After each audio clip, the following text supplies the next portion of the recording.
Well, well, well. Here we are, streaming live. Hope everybody's doing well. Streaming live is a bit redundant, isn't it? I should just say streaming. I should know better.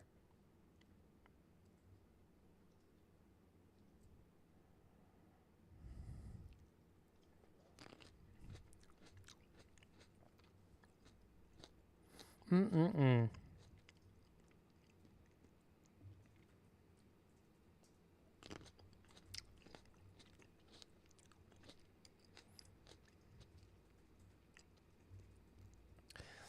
Well, we're working on our Simpsons spec script today. We're putting it into like a little visualized component, which is fun. And I had some ideas over the week in which I was gone.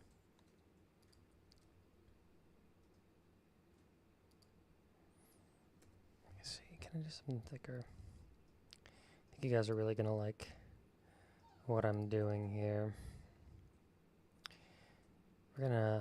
Today,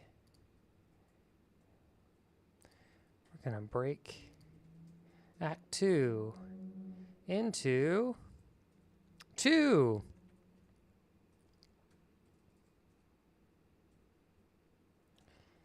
We'll use like a fun little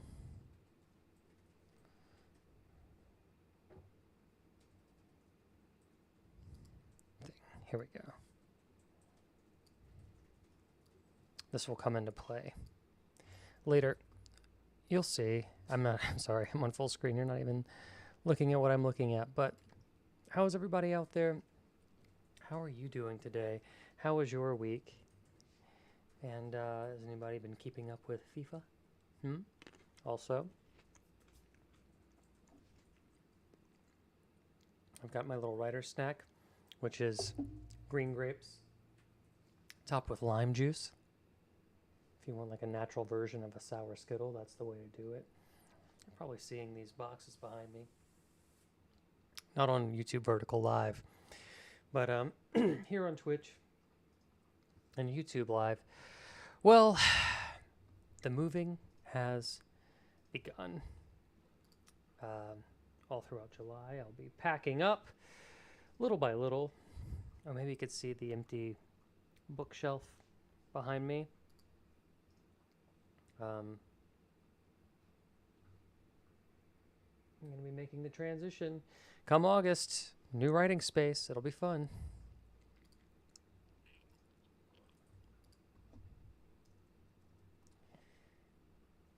And let's see. I guess I'm a little earlier than normal.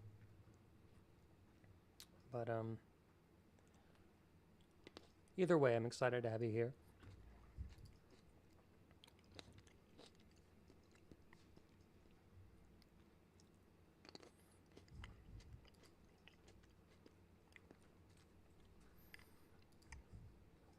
Let me go ahead and pull up the work that we're doing. Oh, hey everybody in YouTube Vertical Live. How you doing today? Thanks for scrolling through, saying hi. Appreciate you being here. I'm Derek. I'm a writer, and we're writing a Simpsons spec script over on Twitch and YouTube Live. If you feel like that's something you want to see the process of, join in on, please come on over. Love to hear your ideas and stuff. If you ever wonder what it was like to be in a writer's room or have to write something, or if you ever thought, wow, that TV show could really use my sense of humor, or what if they did this joke? That would have been so much funnier. Take those remarks, take that commentary, take that inner bubbling up of creativity and come join us on my side of the world here. I have a big digital whiteboard on Twitch and YouTube Live where you're seeing us like starting to break down this spec episode of The Simpsons. And we're going through our act. We've already gone through our act 1, which we'll recap. We're going to go through our act 2 today, which a lot of writers do not like to do or struggle with. And there are some traps in every act 2. Mainly, a lot of people realize that for me, sometimes I'll write an outline in 3 acts, and I'll realize, oh, the big climax in my third act is actually the midpoint in my second act, or uh, we'll be too soft on our characters, right? Sometimes whenever we're writing something and we're putting ourselves in the shoes of our protagonist and we're telling the story, sometimes we don't want them to face adversity because we've put ourselves in their shoes. But drama is conflict. We have to overcome conflict in storytelling. And so we have to learn to torture our characters. And if you're not torturing your character in some sort of way, you might not be writing a good story. Just saying, just throwing that out there. So if you're interested in writing at all, or watching us write, or participating in writing a Simpsons Spec script in the chat with a live writer's room, be sure to like and follow the YouTube page and come say hello. Otherwise, you can watch me snack.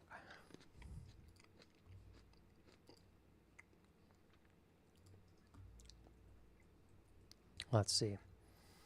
So I'm going to just do a brief recap because I'm going to put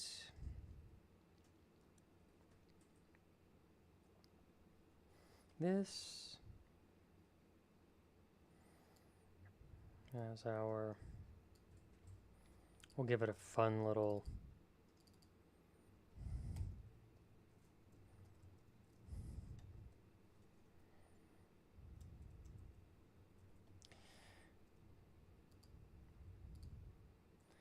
its fun little moment.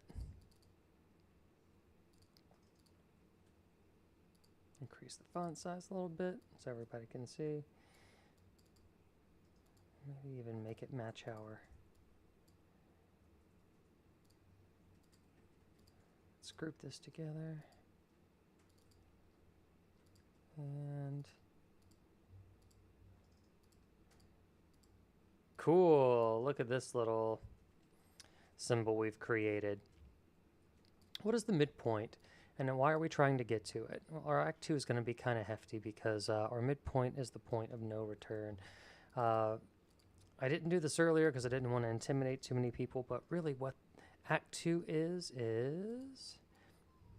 2 parts. Act 2 is 2 parts. We have Act 2, Part A.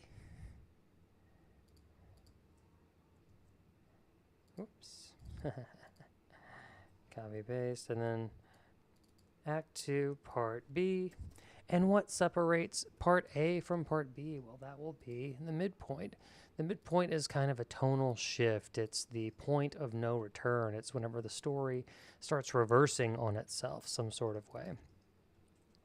And let me try and make this a little bit more legible for everyone. We'll bold this and maybe increase the font size a little bit, make it all nice and pretty.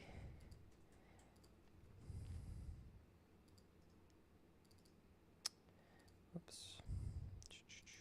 A lot of little whoopses, huh? Okay, there we go.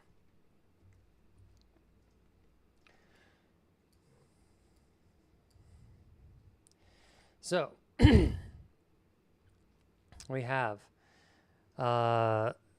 this story in a nutshell. Let's recap it if we can here.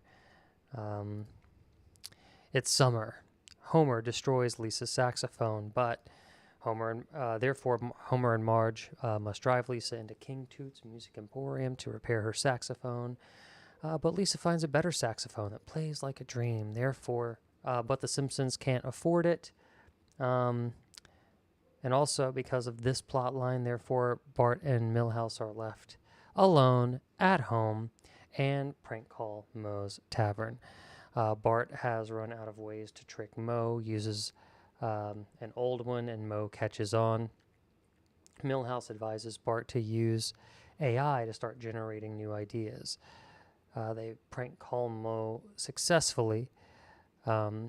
Homer, Marge, and Lisa arrive home saxophoneless, but Bart reveals he's created an AI prank call app.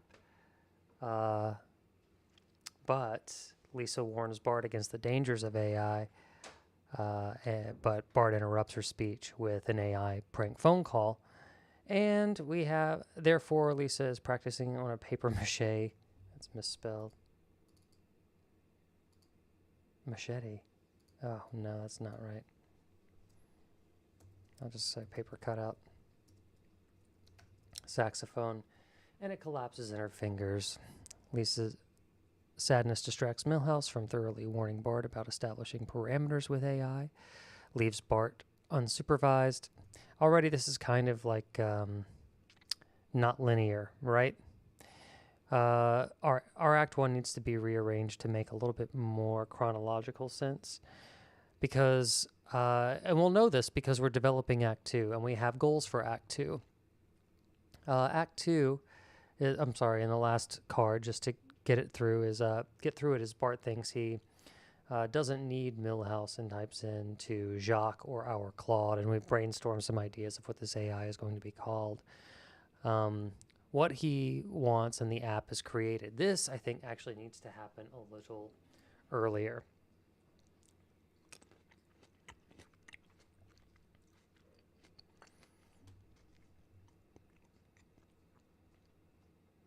This, whoops, happens here,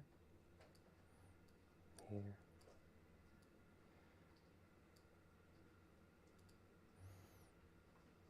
Oh, sorry. All of this.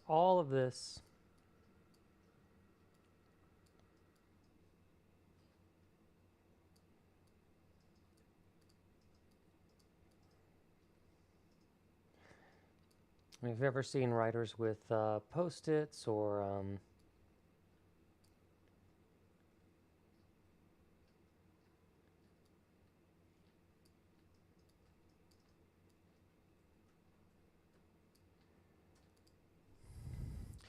index cards with thumbtacks, this is why, things need to get moved around. This is all leading us to our next goal, and I'm not 100% sure that we're even done with Act 1, because what we really need is a successful transition into the new world, right? The one where Act 2 is delightfully called Fun and Games. This is more than just, it's the save the cat term, but a lot of people like it because of what it refers to. It doesn't necessarily mean the characters are having fun. It means the audience is having fun. We're delivering what's called the promise of the premise, meaning whenever we watch a Simpsons episode, we expect Bart to cause trouble, Lisa to try and fix it, Homer to be stupid, Marge to be groaning about it, and Maggie to suck her pacifier. They all lean into their established character traits to solve these problems. Hey, how's it going? Youch? Oh, yeah, I see. I'll just call you 2008. Yeah, how you doing? And hey, Alexander, what's going on? So, establishing Act 2 is like being in the new world, right? So we set everything up in Act 1, and now we have this concept that we have already brainstormed from previous streams, where we say Bart becomes basically a parody of Elon Musk, a very, very wealthy tech bro. What does he have? What do we get to play around with? Whenever Bart has all the money in the world, usually this trope in The Simpsons belongs to Mr. Burns. And now what are we going to do whenever we give it to like a 10-year-old anarchist, essentially? Rosanna? What's up? How you doing? Adam, how's it going? How are you guys doing? Are you, what side of the world are you on? Have you been keeping up with FIFA at all? Also, are you interested in writing at all? Happy to have you here either way. But we're writing a Simpsons Spec script over on Twitch and YouTube if you're interested. You're good. That's good to hear. We always need some goodness in the world. I'm glad to hear everybody else is doing well. Well, cool. Thanks for joining in, guys. Thanks for stopping your scroll on my YouTube Vertical Live. Be sure to like and subscribe if this is your bag. If not, no big deal. I just appreciate your company and you being here. Yeah, so to kind of go back to what we were doing on the other side of this screen, and you can click around in the profile to find my YouTube page if you want to watch ad-free. But we're writing a spec script of a Simpsons episode where Bart develops his own AI to much success and the downfall of Springfield. Now, The Simpsons have literally done everything, and I'm sure there's a version of this that already exists. We even brainstormed a title and found that The Simpsons had already used it. I think our working title is Bartificial Intelligence. I believe it was a segment name for a Treehouse of Horror episode, but we'll cross that bridge when we come to it. Right now, it's just kind of the placeholder title. But what I want to do today is I want to work on Act 2. And in Act 2's, what happens is the character has been catapulted into a new problem, a new world, a new obstacle that challenges fundamentally who they are. Almost seemingly in this instance, we're going to see Bart getting what he wants. Not necessarily getting what he needs, but getting what he wants. And why Act 2 is divided into two parts. We see the rise or what we call a false victory, followed by the defeat, the decline of the hero's journey that leads us to a new set of problems that we don't even know how they're going to solve, which makes Act 3 all that more thrilling and interesting, right? Like, how can they possibly dig themselves out of this hole that they've put themselves in? And Act 2 is kind of a balancing act. The thing that separates a Part A from a Part B of Act 2 is your midpoint. Tonally, something shifts not only in the plot, but in the character, their internal state of being, the big life lesson that they've learned at seemingly a really, really low point, makes them decide to work in the opposite direction. I think let's see, has everybody seen Legally Blonde? Which was, I think, I heard Megan LaFave and Lorianne McKenna talk about this, and I thought it was a really great example where they cited how in Legally Blonde, Elle Woods wants her boyfriend to marry her and wants to be good enough for him, and her midpoint is realizing that she doesn't need to prove herself to this guy who doesn't want her. She needs to prove her worth to herself and win this court case. And it's almost like the movie picks itself up and turns itself away from the rom-com, and it becomes like the romantic plot becomes almost the B story, and this new A story about Elle solving this big criminal trial becomes her new focus. And so that's what we're going to be doing here, is how can Bart be having all of this fun but be setting himself up for problems that he would create? And one of the things that we did was we talked about how data centers can ruin Springfield. And so what we did was just real research. How do data centers actually impact the environments around them? They take water away from residents. They use massive amounts of electricity. There's air pollution. There is noise pollution. And it also is kind of just an aesthetic blight. There are these giant windowless, soulless buildings, right? Hey Ken, what's going on? How are you doing today?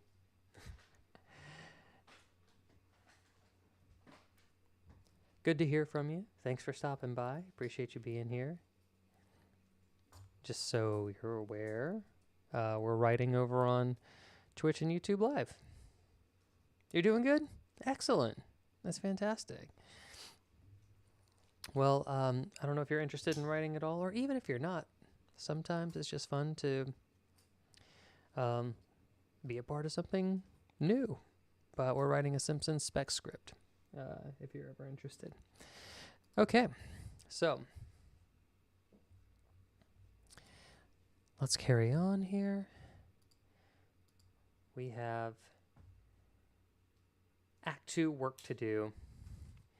And the reason that I bring all of this Act 2 jargon up is because, we are going to be giving ourselves some goals for today. And one of the ways that we can do this is actually take how does the data center ruin Springfield? Well, if me alpha, hey, thanks for my little dancing dinosaur. Fantastic. Thank you, thank you, thank you, thank you.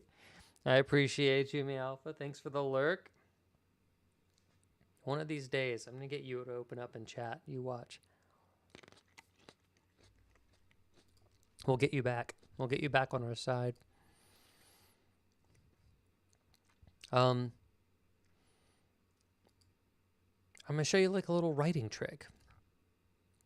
Because sometimes in our Act 2s, what we fail to realize is that the character successes are the things that they are setting up their own downfall. How do we put our character on a path to set up their own downfall? Basically, be destroyed by the consequences of their actions. Well, when you look at things with a midpoint in the center, you're looking at a mirror version of Act 2, Part A, right? So we can infer that if the defeat is going to be how these data centers are destroying Springfield, we can have Bart succeed in a way where water is meaningful, where electricity is meaningful, where air pollution is meaningful, where noise pollution is meaningful, and where his soulless building is. So if we establish that, and this is a bad first example because it's not in character, that Bart really likes fishing, or even, to be quite frank, that with his parody of being like one of these trillionaire, billionaire tech moguls, Bart buys a super yacht. Okay, bye. Thanks so much, Ken, for stopping by. I appreciate you. Thanks so much. Appreciate the time and saying hello. Have a great day. If Bart buys a super yacht and he parks it in some sort of Springfield lake, and then the data center drains the lake, it makes his super yacht unusable, right? And now we have like the folly of man unraveling. What good is it to Bart to have a yacht if there is no more water to put it in? And maybe Bart really likes having his, let's just say, his name in lights, but he's invested in this data center that's sucking up all of the electricity, and so nobody knows it's him anymore. Or part of me was thinking like, oh, maybe he likes to play video games online with his friends, just kind of inspired by this Twitch and YouTube Live and YouTube vertical setup that I have here. And his friends don't have enough power to power their gaming consoles, so he is starting to feel alone even online. Air pollution. Maybe he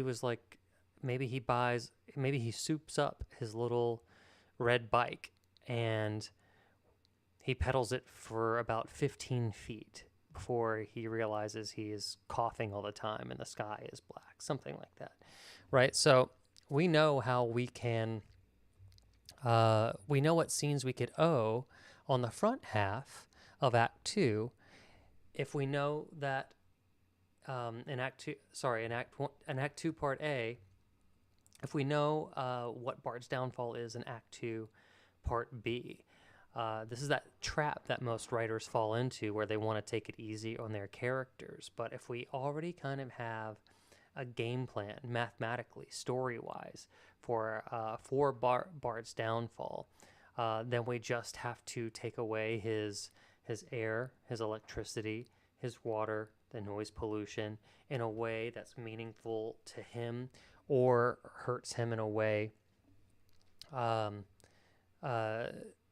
where his friends and family suffer and it's all his fault, right? So internal conflict as well. So with that being said, we have this little goal.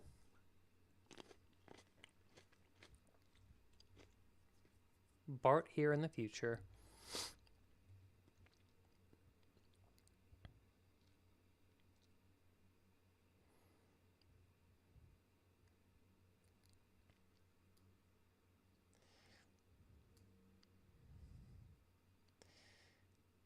Okay. Let's just kind of move this over. We'll determine what the midpoint is after a while. We're going to need a lot more space for Act 2. And let's start brainstorming, writers. I would say if we're in a writer's room and I'm a showrunner and we're in The Simpsons, just kind of things like I just suggested. I just need more suggestions from the writers. I see Mookie's here. Mookie, I know you love to throw out a suggestion or two if you're not in a budget meeting, which maybe based on the time you are. Kind of funny that I know your schedule. The Terrible Novelist, hello, how you doing?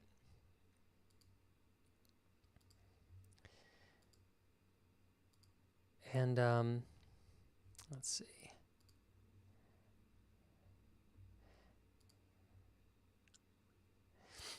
So let's brainstorm. We had like Captain Horatio McAllister, like the ship, but we need to kind of make Bart do this to himself. So in a way, I'm saying we should maybe modify this, where Bart has a super yacht and his captain is maybe a slick back, hair slick back version. Dressed up real nice in a crisp suit, still has the corncob pipe, but all tech broed and decked out, and is the captain of Bart's super yacht.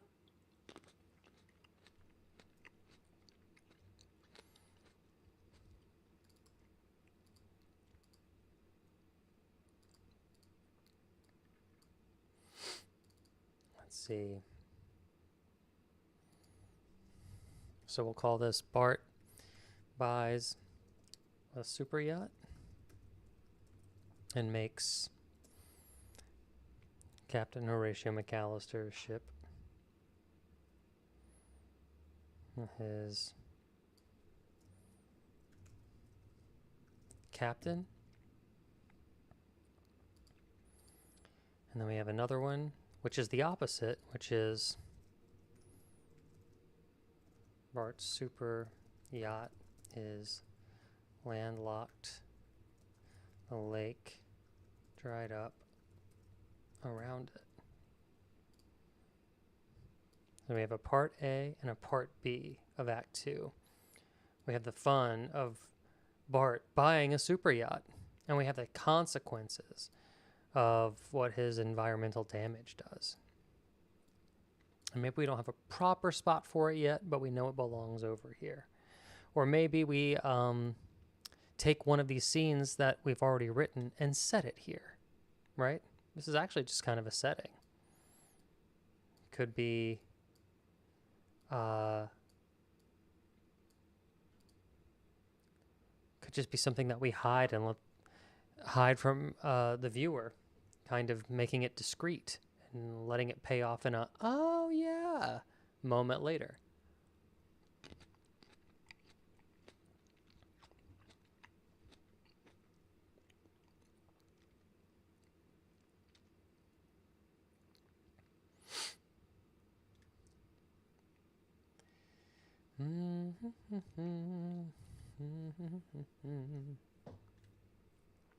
Sorry, y'all. Okay. We have electricity going out at the critical moment of a Krusty the Clown show. I kind of like that, right? Even the nuclear power plant loses power. I like this one a lot. So, a souped up version of this would be like Bart buys the Krusty the Clown show and makes it his own. And this is kind of still a nod to what these tech oligarchs are doing in America, which is like buying media companies. And we can figure out how Bart makes it his own. But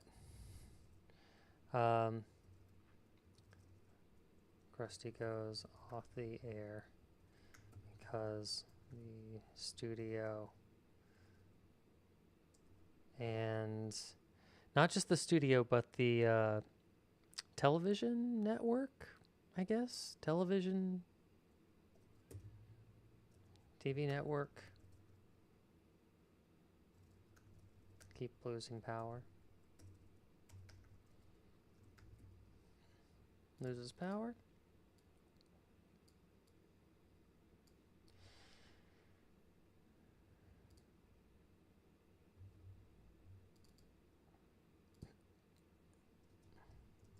Happens at a critical moment in the Krusty the Clown show.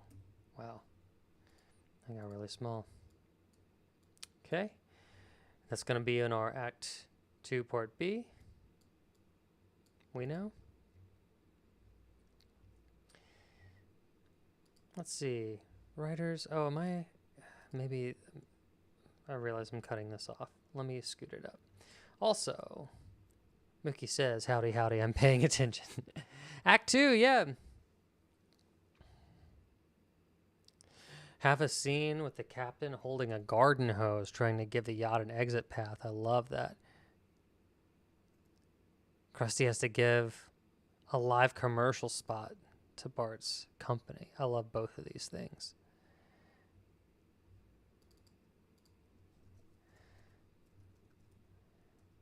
Tries to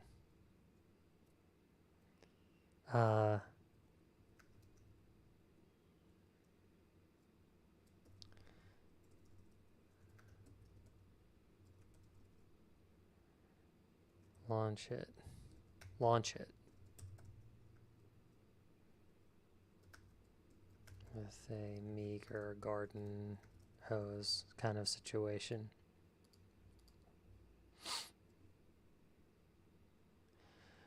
Lone werewolf in Arizona. What a name. How are you doing? Fantastic handle, my friend. Fantastic handle.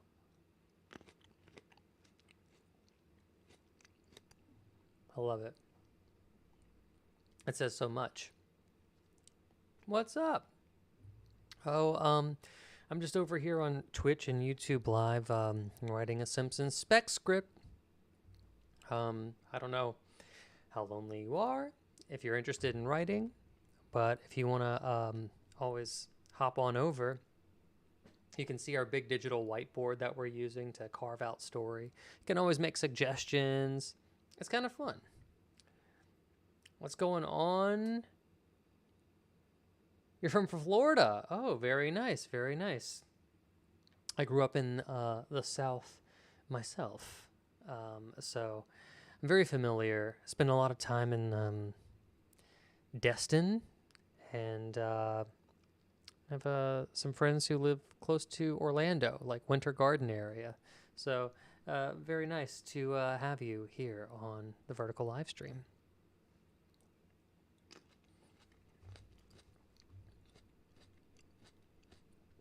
And also, I think this is maybe part A, right? Mookie, you said shows Bart's AI ad spot.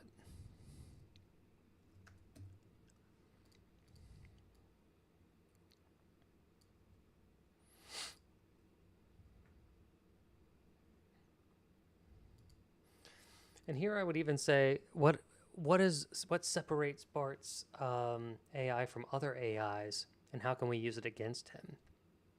Right? It's not like intelligence. It's almost like anarchy AI. It's good for prank calling. It's good at being bad.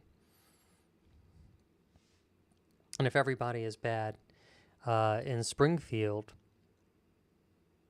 does that make Bart less bad? I wonder if the upswing is that once Bart is a rich person who has everything, he doesn't want it graffitied, he doesn't want things destroyed, he doesn't want people using his yacht as like a skateboard ramp, kind of like he was. That could be a fun twist, right? He kind of becomes the old curmudgeon. Hey, Inims, what's up? How you doing? Thank you so much. Just a little Henley, little cardigan, little writer's uniform to inspire me. Sometimes I will wear a little writer's outfit because you gotta dress for the job that you want, don't we? I know when I put this on, it's time to write, baby.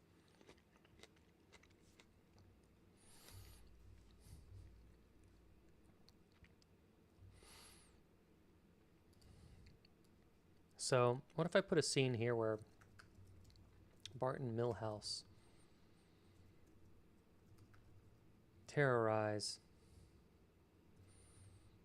the neighborhood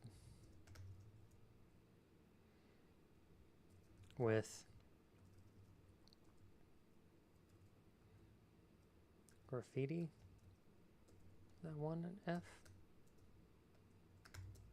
That's two Fs. One T. With graffiti, skateboarding, and loud music. People complain and drive them inside. So now we have a little setup to Bart and Milhouse are left alone. Put this here because it has like a little arrow there.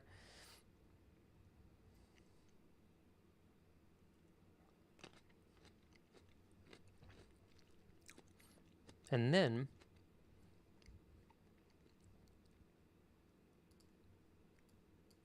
we'll say Bart's AI helps other kids become bad, and they what do we say? They graffiti, skateboard, and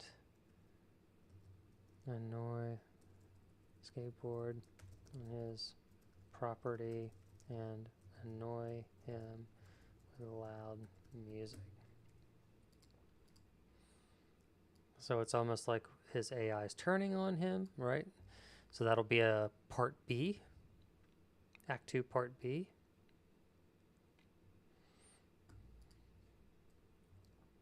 Yeah, the flip will script on the script will flip. Oh my goodness, on Bart. Mookie, excellent way of putting that.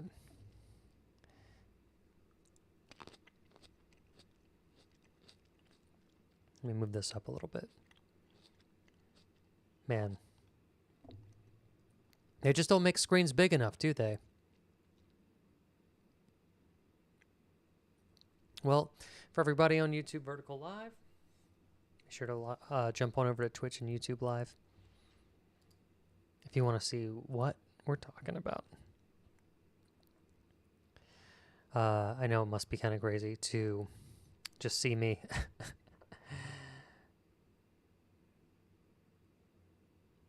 Oh, that's a good one. I like that.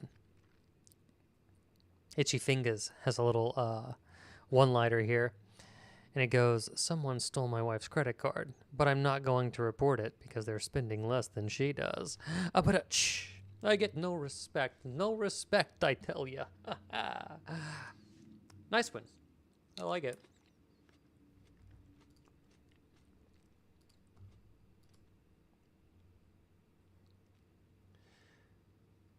Noise pollution. Disco Stu can't hear his records, man.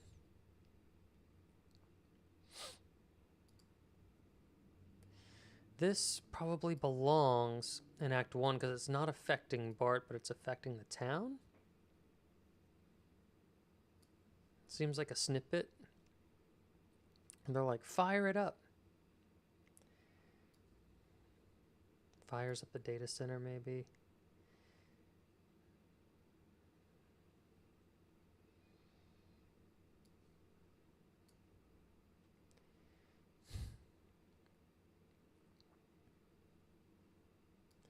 Feels like Quimby trying to explain it away. Feels like the beginning or the end of something. I don't know exactly where it belongs yet, but because it's such a huge tactic change, I think it's going to be a significant scene. The town hall, the town reacting to essentially what Bart has done. So also, when you have an AI, an app is different than an app is different than an AI. So it's not really an AI app, but Bart needs his own data center, which is a big deal. Someone has to come in and be partners with him early and make him rich. That's why Act 1 doesn't feel completely complete. We need like some sort of handshake before we skip into the future.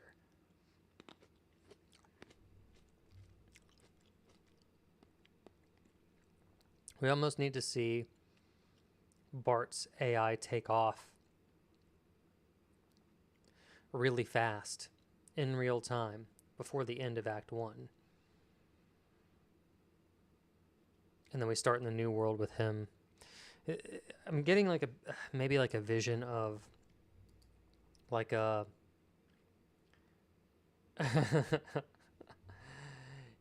yeah, Mook, I know a lot of people here were concerned. Oh, on my books. On my books. I was gonna say, I picture like some tech bro coming down, or maybe even if it's like Monty Burns, but some parody of even like Zuckerberg arriving in some unfathomable rich tech bro-y way, like a jetpack. I mean, I don't know, like a jetpack is like a bad first wild suggestion. I think about those pneumatic tubes that the bank used to use. What's up, Gabe? I've seen this. Yeah. That's the easiest way to shoot, y'all. Have your character move.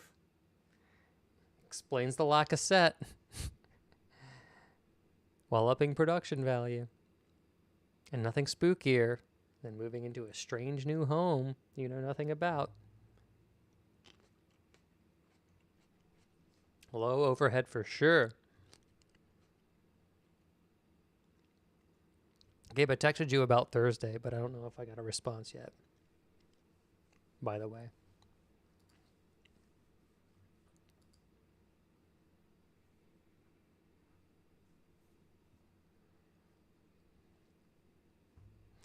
But yeah, Mook. That is exactly what's gonna happen. We're gonna flip the script on Bart. So whenever we get, so Bart gets some sort of like handshake agreement deal. His AI is really popular. They want to turn it into its own AI.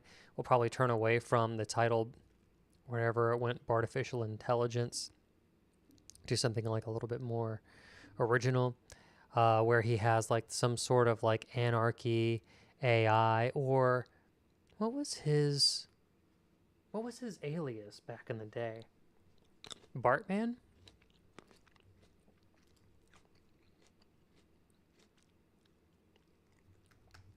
Bart Simpson's alias. It was El Barto. Maybe there's something that we can do with El Barto. Because we talk about him opening up with some graffiti, right? And then once he becomes rich and people start spray painting on his little super yacht and start ruining his good time, his little life that he's built for himself, his big life that he's built for himself.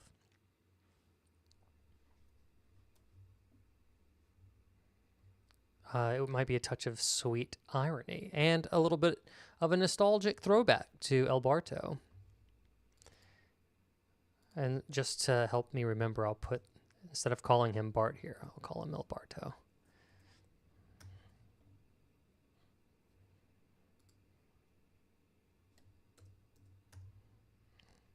Ooh. His notes are getting crazy. Hope everybody can still read it okay. Bart starts with the one computer, puts the AI on it, but the AI decides on its own that it needs more computers, more power, and more space. The AI gets bank loans. Oh, yeah. Okay. I like that. Because it does seem out of character for Bart to grow so big so fast. But I like that AI has a plan to scale up.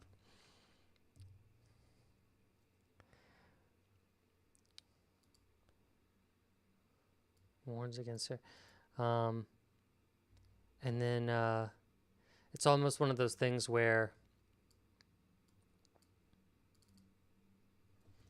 Bart leaves the AI unattended and we see it scale up overnight without him. The very thing that Milhouse warned him about.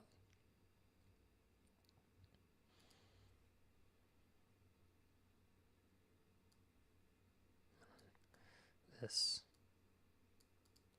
seems like a bit that's happening in the background of one of these scenes. I'll move it to the back. I don't want to forget about it, but it's not taking the lead right now.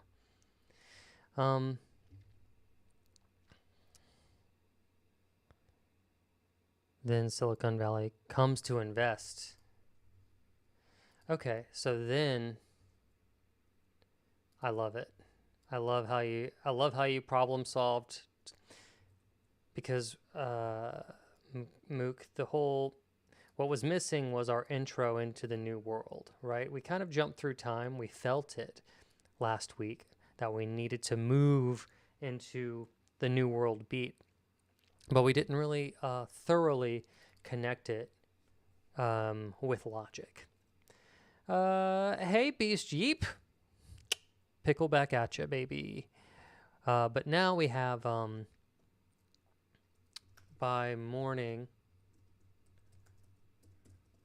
Bart wakes up to tech investors knocking on his door, offering him money. Now this is going to remove a beat here where the secret cabal of billionaires in Quimby, that gets tossed. The secret cabal has arrived to say, hey, you've got something here, and we want in. Now they're giving Bart like a kind of like an Uber situation, even without profitability, just an unending faucet of cash.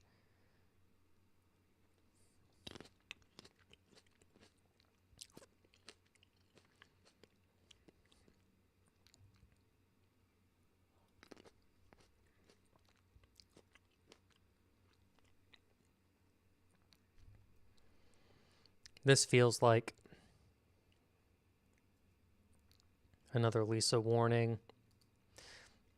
It feels like we need a button here, and I'm sure we'll come up with it in the moment, but we do need, I'll just say, we need an Act 1 button.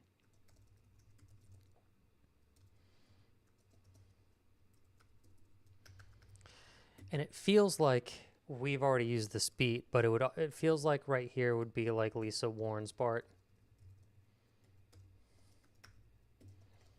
Bart accepts anyway. Also, they need a data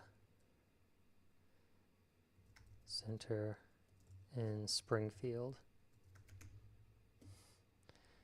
And so we'll say we also need to see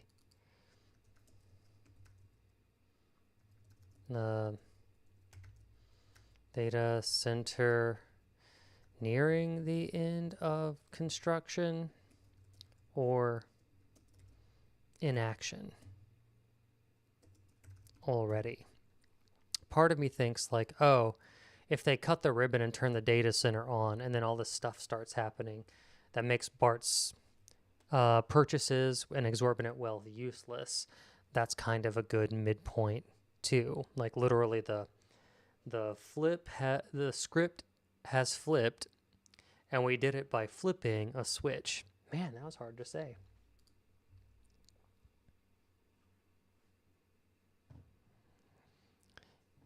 Let's see. Mookie has a suggestion. Shakes hands with a venture capitalist for sure. And even more so than a venture capitalist, like we need to probably lampoon a very specific person, Mook. That's how, the Simpsons kind of work. They'll pick somebody like one of the Shark Tank people or something like that. Or do an Elon Musk or something. Well, we can get really specific and lampoon somebody who's part of this problem for real.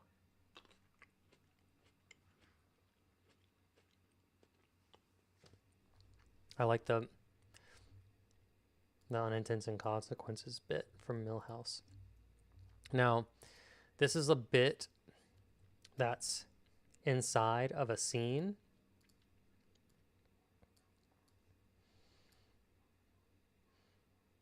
Like, it's not a story beat, but it is a bit inside of a scene. So I'm just going to keep it out here on the periphery. So whenever the scene comes, we can put it in there. I don't want to forget about it. Let me see. Is it going over on... Sorry, I forgot to check the YouTube chat. Still fine. Everybody's fine, right?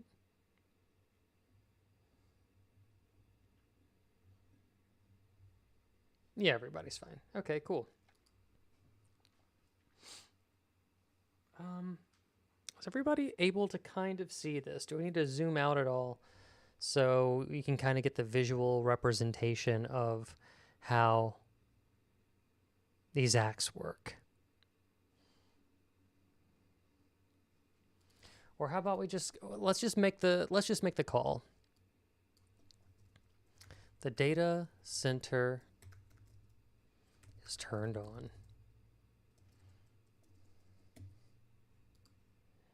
That's the midpoint. The only thing I worry about is that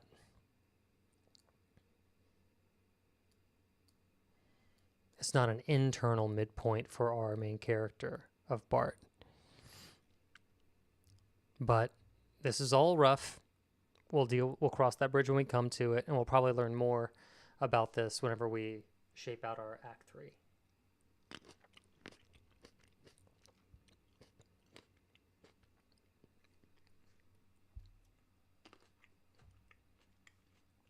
Okay. Let's recap and try and run into the story. Oh, wait. We didn't finish some part 2 stuff. Act 2, part B stuff. Bart's super yacht is landlocked. Krusty goes off the air. That was water. That was electricity. This is part of it. There's other people, not just Bart. It should hurt twice as bad. Part of me was thinking, oh, what if Bart develops a taste for sushi? But now that all the water is tainted, he can't have it anymore.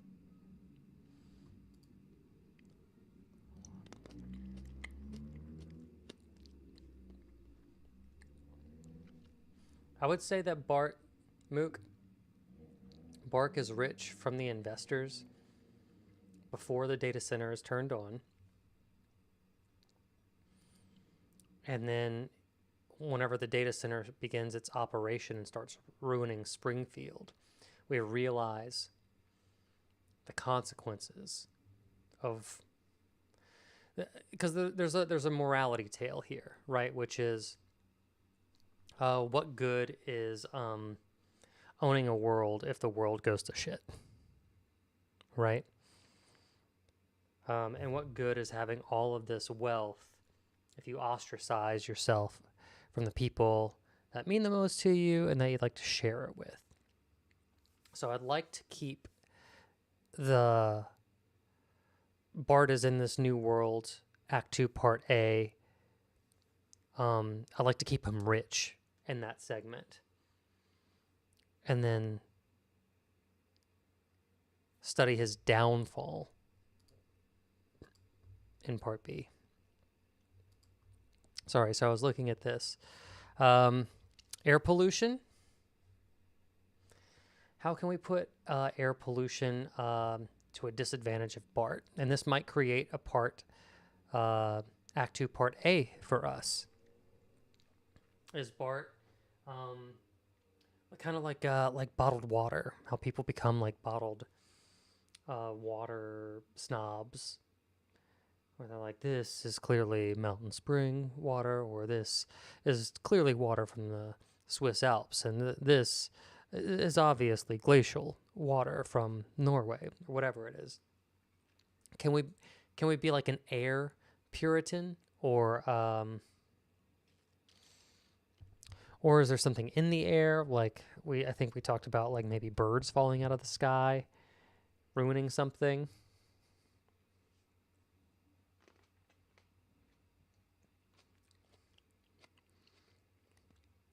Is there so much pollution that it's permanent night? Mookie says, what can happen to character when the data center turns on? Oh, I see. You're trying to solve the internal problems as well. I almost wonder if it isn't just so swift.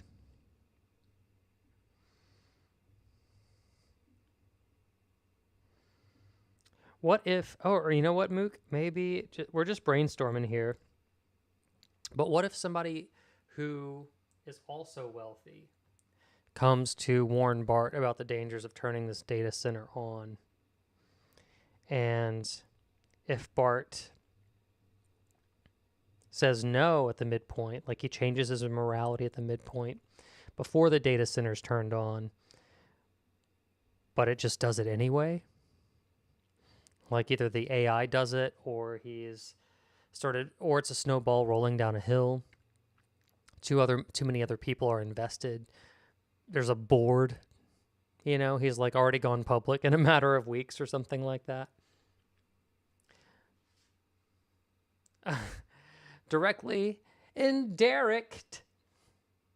It's so nice to meet you. Are you another Derek, by the way? Also, thank you. I appreciate that. Context is everything, and you nailed it. Yeah.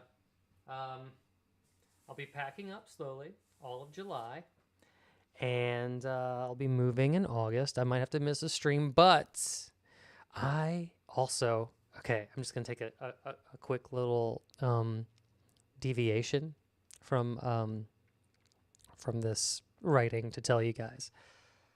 I bought a much larger writing desk, and I'm so excited. I am so excited for more writing space. Like, to turn this around and show you, uh, probably would reveal too many personal details about my life that I wouldn't like to share. Not to mention, I mean, like, you know, I've got other stuff on my desk right now. Sure, I've got pens and notebooks and writer things, but I also have like bills and checkbooks and blah, blah, blah. But man, I feel cramped here. And I feel like I do so much in such a tight little space, but it feels claustrophobic. And I'm so ready to have more surface area to organize all of my thoughts. Anyway, I don't know. I don't really like spend, I don't often think to like spend a lot of money on myself. You know, I'm always like, well, do I really need that? And maybe I should go towards rent or health insurance or whatever. But I did it. I pulled the trigger. I made the purchase on a really big, nice writing desk, and I'm so happy. Every box behind him is only containing unfinished manual.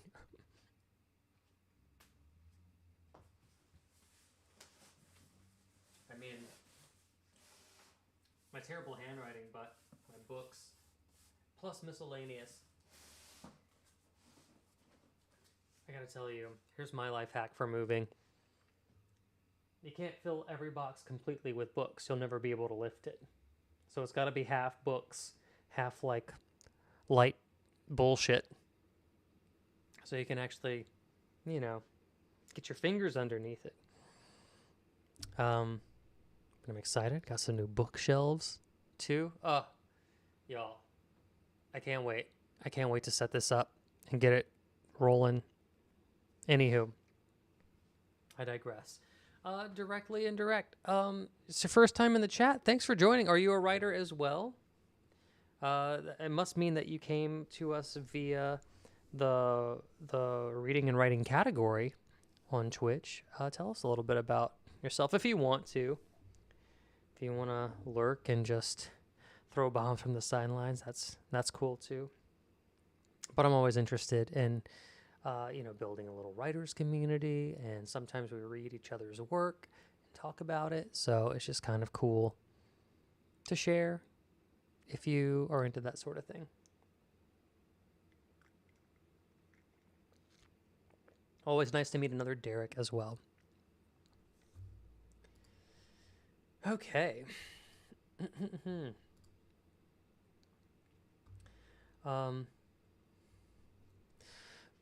What do we think about Bart changing his morality or his stance before the data center is turned on?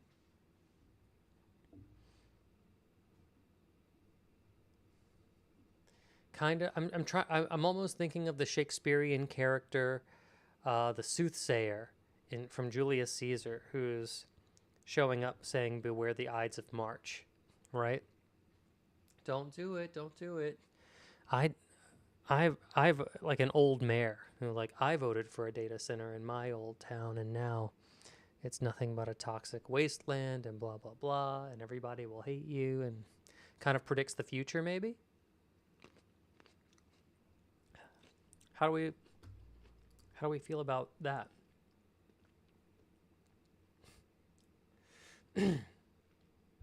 Certainly not a published one. Oh, that's okay. We don't care here. I did come via that way. My mind stops mid-composition. I love creative writing, but alas, I remain decisively a consumer. Yeah, it's kind of weird, right? To know, like, to have that conversation with yourself. Am I a writer or am I a fan of writing? And they're two different things, but I don't think that they're mutually exclusive. I talk about this all the time, which is that we are always Not everybody's a writer, really. Truly, if you have a cell phone and you write a text message, that's writing. You're intentionally choosing words, you're intentionally choosing shorthand, you're trying to suggest context and um, suffer from losing context as well. If you've ever written a grocery list, if you've ever journaled just to get your feelings out, we are, I think, at our heart, writers. There's something about taking your thoughts and then seeing them on paper, whether they're published or not, or whether they're in a letter that you never send or burn, or I don't know what else you do with letters, to be honest with you. Sorry, I didn't have a third thing locked and loaded, but there is zero barrier to entry when it comes to writing. Literally, it's so easy to get a pen and paper. It's the cheapest thing in the world, and most people here have a computer or access to a computer or their phone with a notes app, and I bet that it has a lot of really cool stuff in it if you were to just kind of go back and look through it. So whether you call yourself a writer or not, I'm calling you a writer, and it's cool to have you here. Like an AI, my context window runs out midway through. Oh, directly indirect is saying that they can't handle large data sets. You know what's funny is we've had a few users come in here before, and they've asked me about writing with ADHD, which I do not have. So it was really tough to like speak on it. But I do know that there are ways in which you can turn your goals into like bite-sized achievable goals. I feel like most people who come into writing are excited by a feeling and they want to write that feeling, and as soon as they get it out, they start to run out of steam and realize, oh, well, where was I going? And it's like, well, there's a feeling and then there's a story, and doing things like this, you see all of these like little post-it notes. Well, you're coming in on like geez, Mook, what is it? Week 3 or 4? But this is where we started. We just started throwing out ideas. Pitch me ideas for an episode. Homer opens the Strait of Hormuz. Homer and Lisa play catch up on internet memes. Homer plays in the World Cup for Team USA. Bart gets to run CBS, 1984, Big Brother, anti-Lisa propaganda. President Wolfcastle strikes a deal to end war by putting on a UFC fight. Springfield must put out an event to stifle the bleeding of rising fuel costs, right? We pitched a million things, and the thing that we landed on was this story of artificial intelligence. You know what we didn't do, though? We landed on it. We jumped in. But what I like to normally do is create a log line. Maybe we can do that. It'll be helpful for future streams for me to be able to go to the log line and say, this is what this particular Simpsons episode is about. So here are the elements of a log line. You have your flawed protagonist. You have your inciting incident. You have your obstacles. And you have your, I say your, type your stakes. If I don't get this, then X happens, right? So our flawed protagonist is Bart.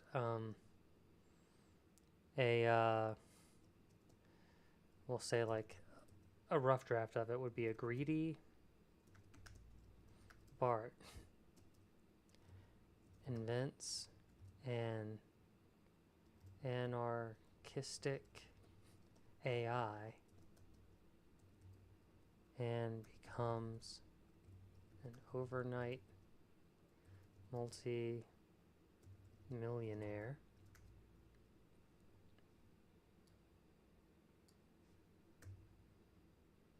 That's the inciting incident, right? Only to find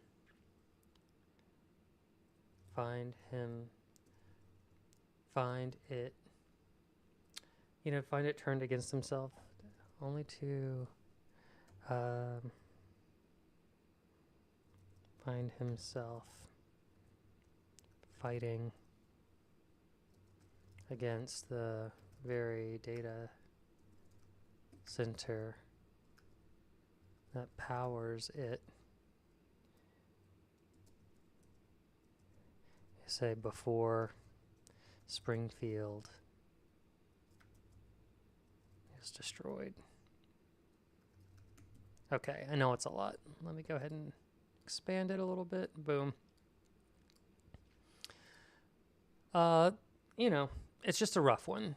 In the real world, people spend hours, days, weeks perfecting the perfect log line, but this just lets us know kind of in a touchstone sort of way. We can always come back to this and read this whenever say, well, what's your Simpsons episode about? Well, a greedy Bart invents an anarchistic AI and becomes an overnight multimillionaire. Let's see, how can we... Overnight's not that important. Becomes a multimillionaire, only to find himself fighting against the very data center that powers his wealth, and must destroy it before it destroys, and then end on the noun Springfield, the proper noun that we're all familiar with because we all watch The Simpsons here. Something like that, and we can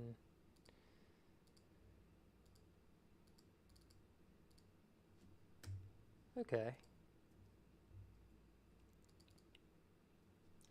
Maybe greedy is inferred with becoming a multimillionaire. Most people want to be a multimillionaire or have millions of dollars, right? I could easily see a 10-year-old boy being excited about that. Oh, here we go.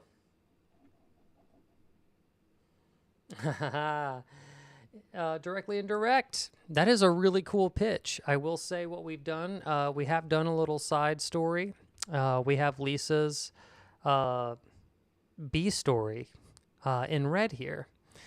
And what we ended up landing on is Lisa is having an opposite AI experience outside of Bart. It's very much in her character to be environmentally aware and socially aware of the dangers of AI. And so she's actually anti-AI. She's pro-real intelligence and pro-environment. We know this to be true about Lisa's character just from canon Simpsons episode watching. There's a better way to phrase that. So we have in the episode Homer accidentally destroying her saxophone, and they can't afford to get it replaced or repaired while leaving Bart and Milhouse alone to kind of come up with this entire AI scheme. And we decided that at the end of Act 3, it would resolve Bart's character if he used the last bit of money that he had to get her saxophone restored and have this little redemption arc moment. But Lisa is an eco-warrior in this. She is warning against Bart. She's also fighting against Bart. And I would say it's would be a very rare moment if Lisa's character reached a point where she would use AI. At least in our story, right? And I just wanted to catch you up so you could be on the same page. We have them driving to King Toot's music store, realizing how poor they are. And then in that very moment, Bart becomes super rich and still doesn't give her saxophone because he's a terrible brother. And we kind of have to torture our characters, right? We have to kind of make them make the bad decision, even though we don't like it, and maybe it feels unnatural to us and it's not our first inclination, because script math does work. If we have Bart, who is the brand identity of an anarchistic AI, then we have a starting place for him to change from. But in order to show change, we have to put him at a low point and take him to a high point, or take him from a high point and take him to a low point.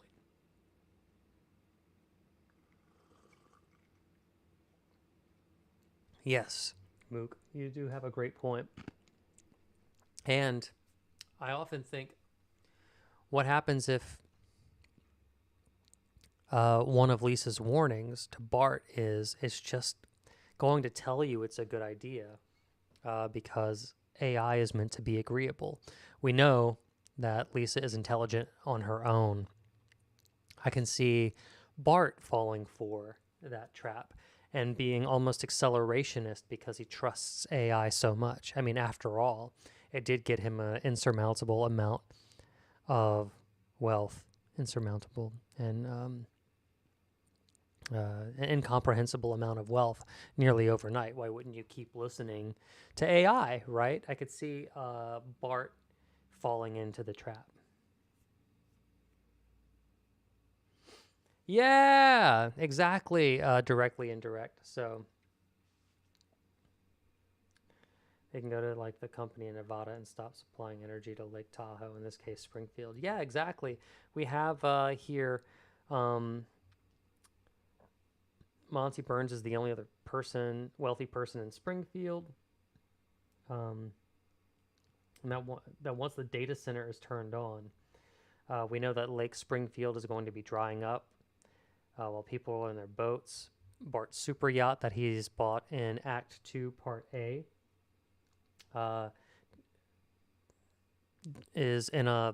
becomes landlocked. It's in a dried up lake.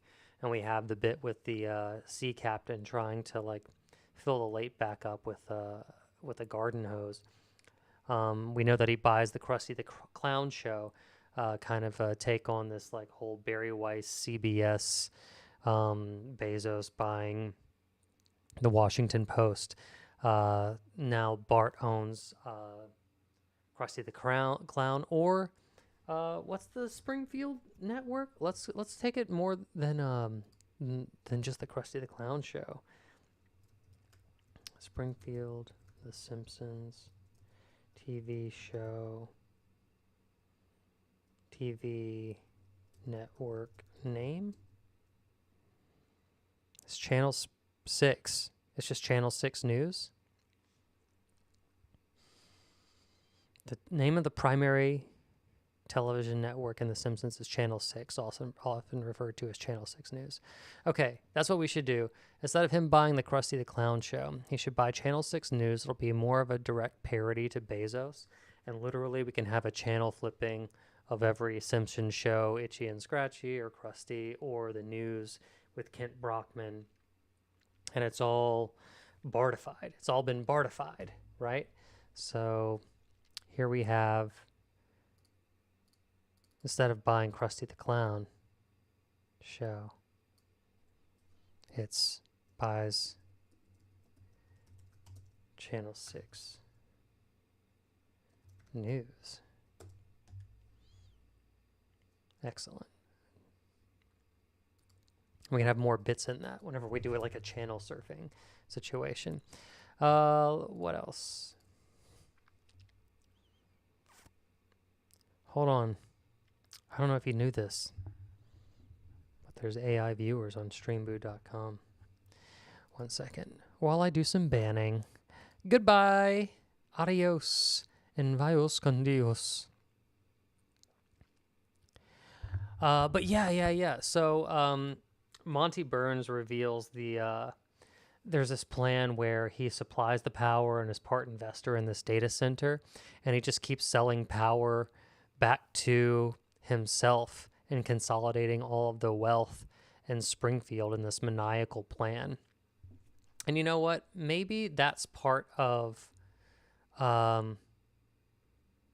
Bart changing his morality.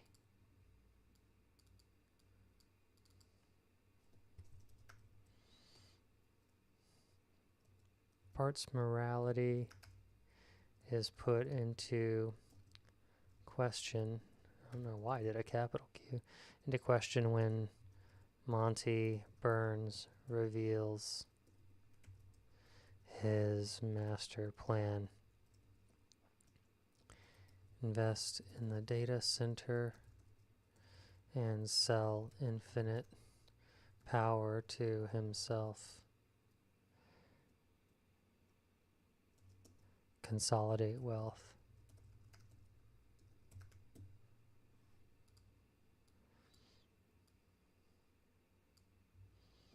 Okay, that kind of feels better, right? Starting to feel like we can see that Simpsons episode happening. You can see the look of surprise on Bart's face whenever he realizes just how, like, whoa, that's evil even for Bart. You know? Barthropic. I like that. We used Bartificial Intelligence, but it was taken. Here's some Simpsons versions of AI. Aquarius, Hope in AI, which I really liked. Mookie pitched that. Maud, Jacques, Bart, Thropic. No, there we go. Perfect. We don't know what it's going to be yet, but we're accepting all ideas. Also, in Derek, we have How Did Homer Break Lisa's Sacks for the opening. Things that we'll see in Bart's Tech Bro Dream Clubhouse. And how does the data center ruin Springfield? We haven't really found something for air pollution yet. But remember, we're doing a balancing act of Act 2, Part A, where everything that Bart does for himself will come back to be a detriment to himself. He is setting up the consequences of his actions for himself for Act 2, Part B. And that happens over here. And it happens after the midpoint of our Act 2. And don't worry, guys, this is going to change. The whole reason that we do this mapping out and this exercising is that we're going to reveal plot holes to ourselves. We're going to understand that some things do not make sense. Some things are weak ideas. But if we don't start looking at the entire story from this kind of meta 1,000-yard stare point of view, and forcing our way through it, sometimes we just have to make choices and keep going and realize that they are mistakes later. You just can't always have the right answer the first time. Writing is just a series of fixing things over and over.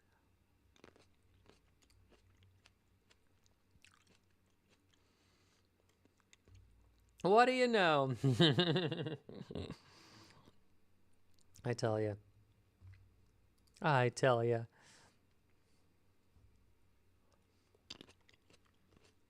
Oh, Noir Lollipop. Hello. Thank you for the lurk. Love to hear from you in the chat, but of course not always necessary. I appreciate you. So writers, what are we thinking for air pollution? What's something that we can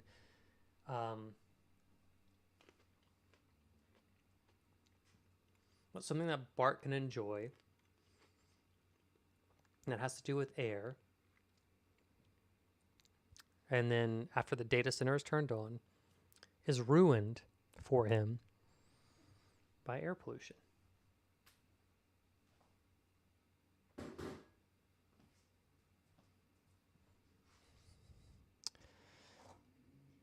Bird watching, but that's not in Bart's character.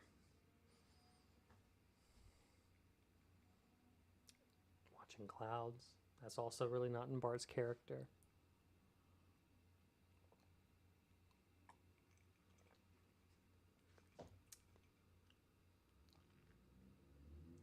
Flying a kite? I mean, a 10-year-old boy would fly a kite, but I feel like if Bart saw somebody else flying a kite, he would slingshot a rock through it and ruin it for them. Or does somebody else that Bart knows enjoy air? That it would kind of like make him feel bad if it got taken away.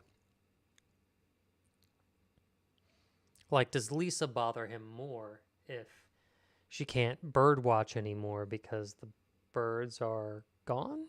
Because the air is so toxic?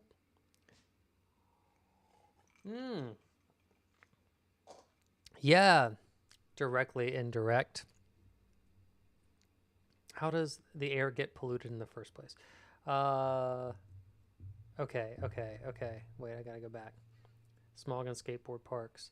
I like this water fountains at the skateboard parks have brown water come out.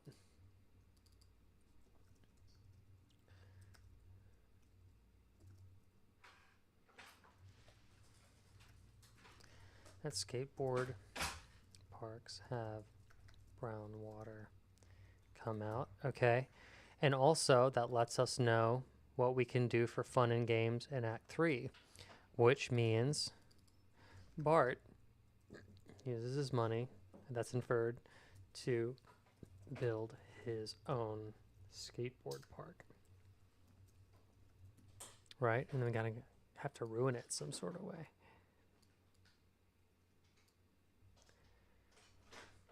So equal and opposite.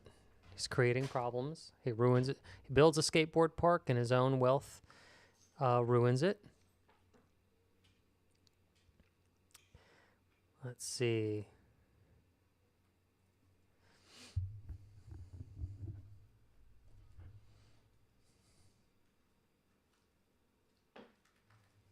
Ooh, directly indirect. This is a sad story, and we are writing a comedy, but I could very easily see Milhouse not being able to play with Bart anymore because of his asthma. Milhouse can't go out and play with Bart anymore because his asthma is so bad. And that also means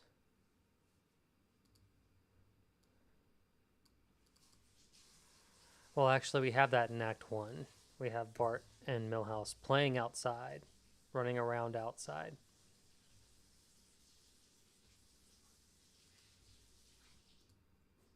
We set that up in Act 1. It's part of the inciting incident device because they're annoying people in their neighborhood. They're chased into their home, essentially, to become bored and fiddle around with AI. You know, Mook, I was thinking about the retirement home stuff too. I was actually thinking about Grandpa Simpson and how he probably has an oxygen tank and he's the only one who can breathe, surprisingly, because he has access to oxygen in a tank. But yeah, let's talk about the folks at the retirement home. How could that affect them? I'm gonna put that's what you call, Mookie, putting the ball back in your court. You tell me, what about the folks at the retirement home? Yes, and instead of me coming up with something, I say, yes, Mookie, what about the folks at the retirement home? What do you think happens to them?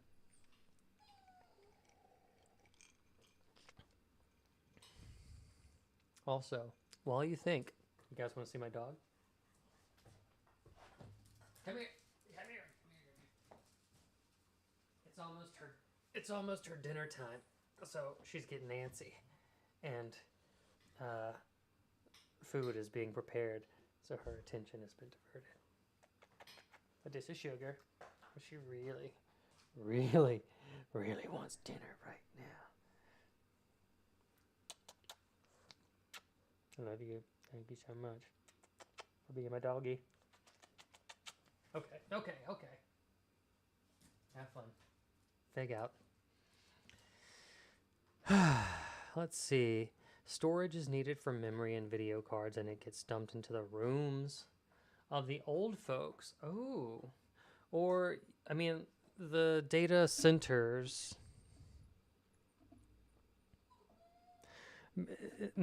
Wouldn't that be part of the data center itself? Isn't that why they have to be so massive? So, does the data center, like, bump up against the old folks' home? Like, we never decided, like, where in Springfield this data center is, but it could take the place of the old folks' home, and then Abe has to move in temporarily with the Simpsons, and that's always a bummer for Homer. And basically everybody, kind of. Does Abe have to move back in? Thank you so much. She knows she's cute. Breathing, electric brownouts, making equipment stop, AC not working. I see. And I'm going to push it a little further. How does the old folks' home being affected affect Bart's quality of life? I mean, the first direct thing I think of is like Abe has to move back in, and he keeps messing with Bart's things, or it drives Homer crazy, so Homer takes it out on Bart, or Homer gets upset that Abe has to live with them again, and that sullies the good relationship that he and Homer have. And remember, this isn't happening in a vacuum, even more so than the retirement home. Guys, what is happening with Marge, Homer, and Maggie? Sure, Bart designs this really luxurious clubhouse and has all the money in the world, but how does that make Homer treat Bart? Does he become Bart's secretary for a really high salary and quit the nuclear power plant? Does he immediately emancipate himself from Marge and Homer? You know, with all of his money, does he hire the best lawyers in the world, and now he's isolated from his family, and all he needs is a bunch of AI?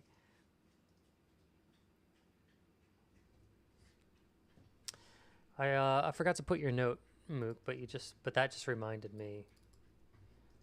Bart gets Jesus. Yes and id.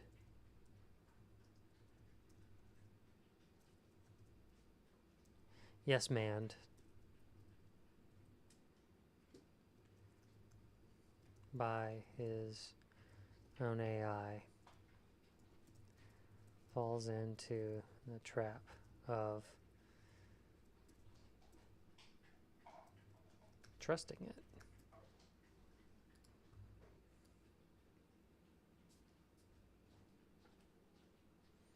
And that's going to be early Act 2.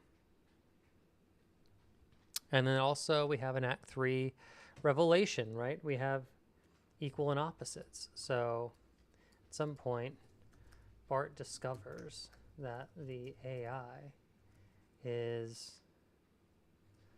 lying to him to feed his ego, is the bad guy, so to speak. The revelation.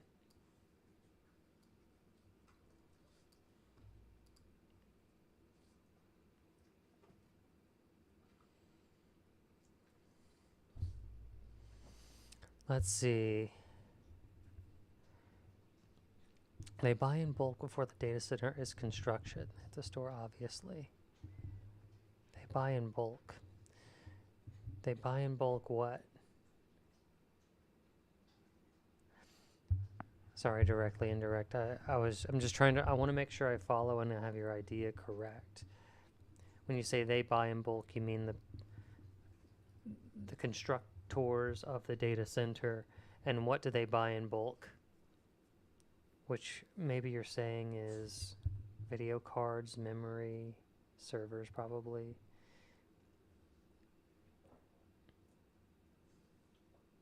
Oh, you were still talking. Yeah, that's what I thought. I was trying to get back to. Okay, cool. And right, and also I don't want us to get us hung up too much on the nitty gritty. It's more like the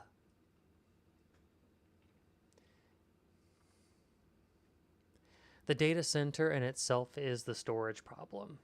It's a big, ugly, soulless, windowless, humming eyesore that sucks up resources of water and electricity and pumps out toxic air and changes the climate. It in itself is the storage problem. It's being stored in Springfield.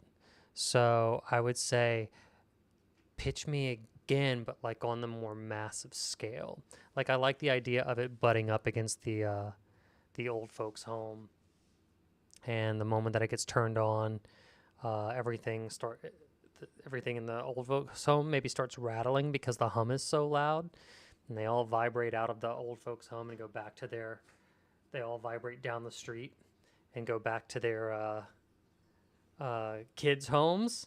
Like they're all shaken back to their kids' homes, and everybody's really disappointed. Like, also think in terms of like comedy, The Simpsons. Also with animation, you could be crazy like that. You could have somebody literally be vibrated down the street and back into the kid's home. Like I thought I got rid of you, Dad. I thought I paid $1,000 a month to keep you out of my living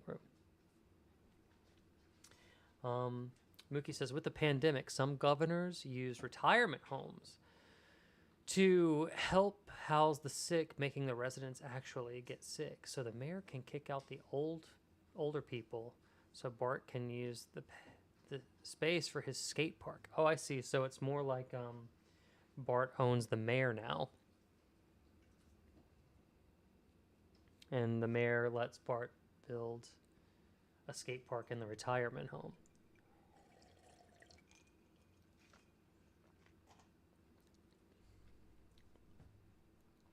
Okay.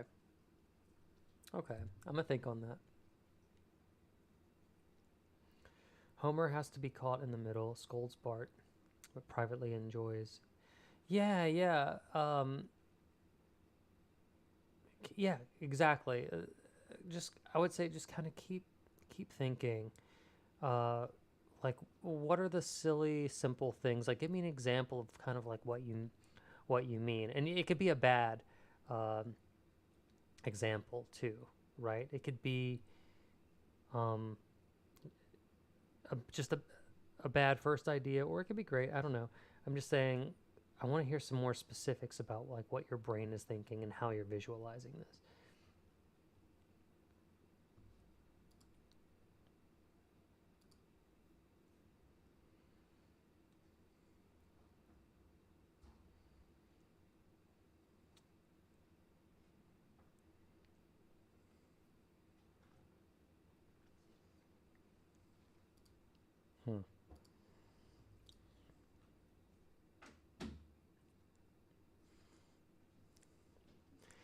And then after we do that, I want to also like pump the brakes and make sure we go back to our B story.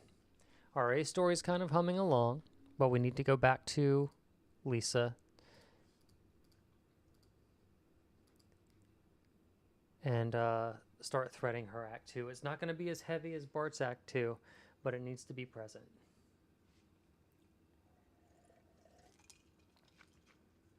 Okay, let me see here. The AI lies to him, telling him that being lazy is an optimum way to let his body rest for critical tasks. And the nuclear power plant tells him how to word arguments with. Yeah. Yes. Thank you for kind of, being willing to take the note and come up with that. I like it a lot.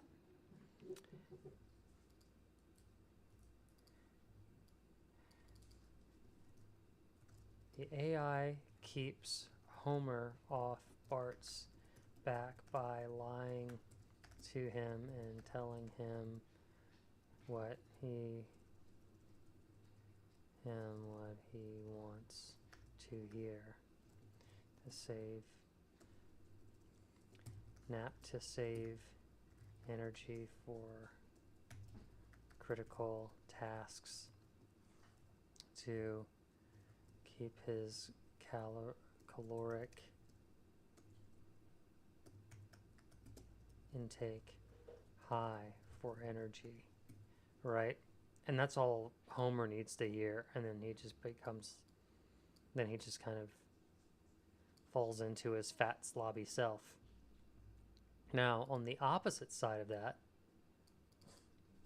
when Bart really needs help, Homer is too overweight to get off the couch.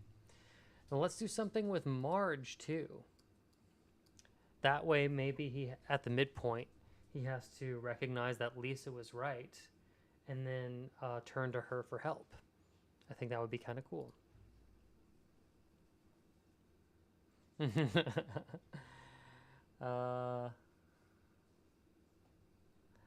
Let's see. Shush for now. No, don't shush. No shushing. It's good. It's good. We love participation. And I know it's weird because sometimes in these chats it's really easy just to kind of kick back and, let work be done in front of you and absorb it.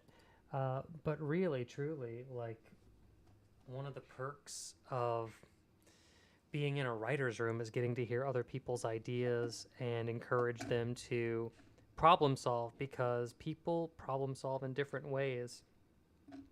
And in ways that I never would have thought to do something. So the fact that AI, that you that you came up with AI being a yes man to Homer, kind of solved a major plot point, which is like, why are these parents not seeing the forest for the trees? And the answer is kind of obvious, is like they're absorbed by all of the richness of their new life. Bart has finally done something successfully against all odds. Whenever they thought that he would just be in jail, right? But with that being said, Marge is also more of a voice of reason than Homer. I feel like Homer is probably kind of an easy target to say, well, AI says you could be lazy. Oh, okay. Immediate sleep, drink beer, whatever. Marge is closer to Lisa. She's a little bit more discretionary. So how can Bart use AI to convince Marge that everything that he is doing up until the midpoint turn is indeed for the best? And like, what is Marge's life like in the household with all of this newfound wealth and notoriety?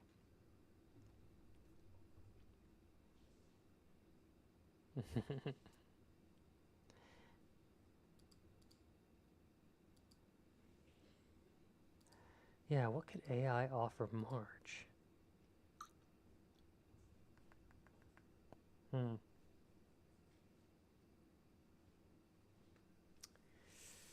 Yeah. I don't know. I don't know.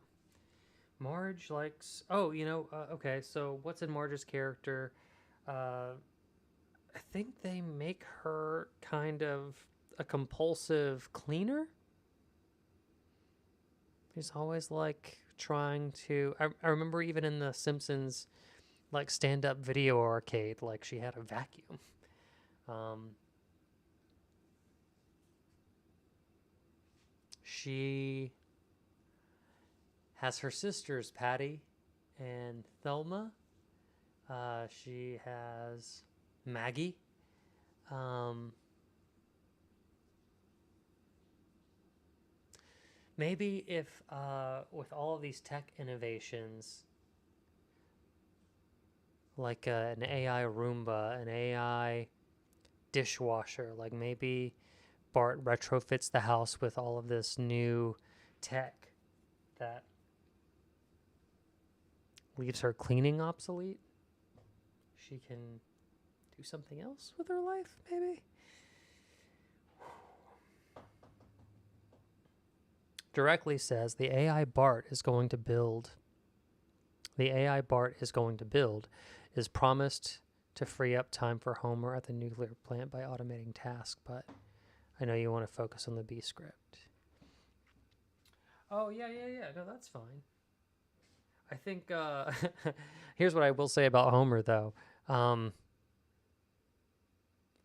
Whatever tasks he's assigned at the nuclear plant, I don't think he was doing anyway. And maybe that could be a bit somehow, right? Like, oh, AI is going to make your job easier. You have to do less now. And it's like, and Homer's like, I could do less,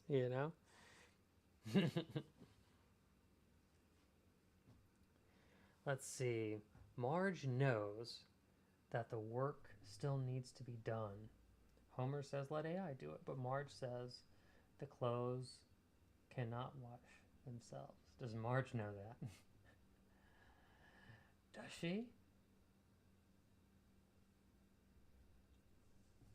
I'm trying to think about what might pacify Marge. Or I wonder if, guys, Lisa's really alone in her B story.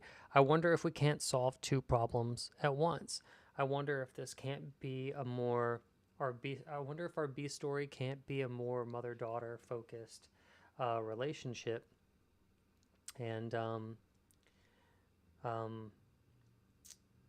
and the reason that Marge doesn't seem present in Bart's story is because she and Lisa are sharing this time. Like, Lisa's obviously struggling with Bart's success and the environmental consequences of it. And Marge is a good mom.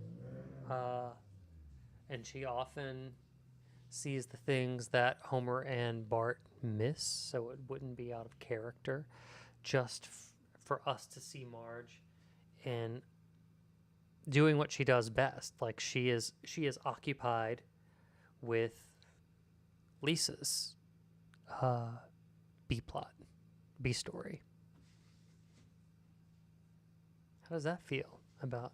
How do you guys feel about that? Does that ring true?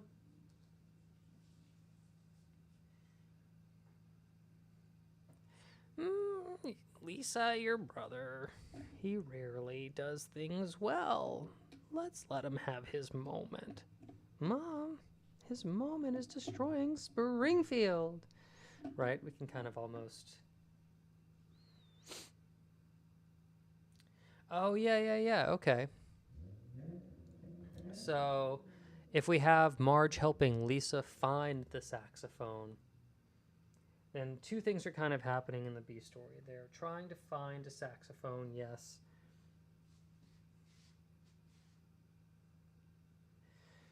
But we also have to keep Lisa aware of the environmental changes that are occurring around Springfield, because she is this kind of eco warrior, voice of reason, justice, and being so close to Bart, she would be very active in his plot line. And so I'm worried that the saxophone is like pulling her away from that.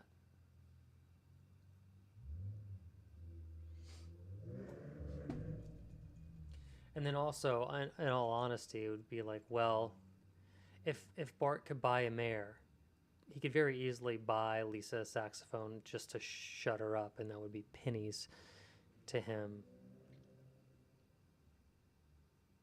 Unless his character was just to torture Lisa by not. This is a real writer's moment where we just kind of sit and think about this stuff. Polka Daughters, what's up? How are you doing? Are you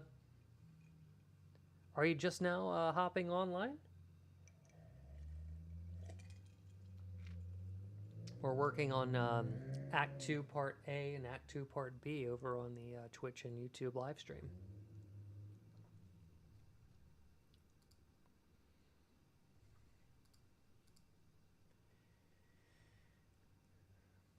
Okay. So, let's start. Okay, I think what we're going to do is we're going to be able to find the answers by kind of stepping back, shaking off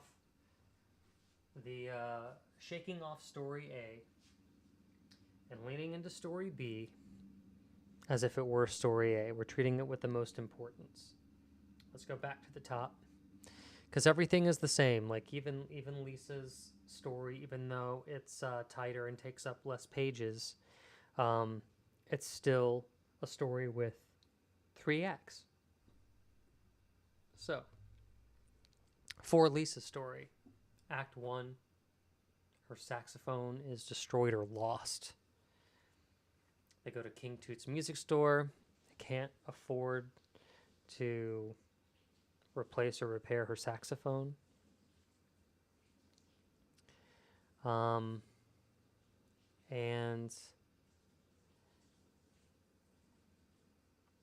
now the story's really light. So Lisa's pretty musicless, right? And who is Lisa whenever she doesn't have music, when she lacks her ability to express herself through music? I feel like we've seen this kind of thing before in The Simpsons, so we can kind of keep borrowing from canon, really, which is she becomes depressed or somber or looks for other outlets, has daydreams about her saxophone, tries to raise her own money to buy another saxophone, but it's slow going. And Bart's AI maybe keeps gobbling up all of her potential clients. Like maybe everything that Lisa used to do to earn money, Bart's AI does now. For instance, if Bart's AI is to kind of be the bad kid, maybe the AI does all the kids' homework for them, where Lisa used to tutor for money, now they don't need her anymore. That sounds pretty good, right? You just had to kind of think through it, but that's a way that Lisa probably was trying to raise money to buy her own saxophone. And you know what would make her character even stronger? Not that she needs a loan from Bart. She doesn't want his blood money. She's on her high horse, and she doesn't want this data center money. She's going to raise it on her own. I think that gives Lisa more agency and is stronger. It's a stronger character choice. Polka Daughter says, yeah, I just got here.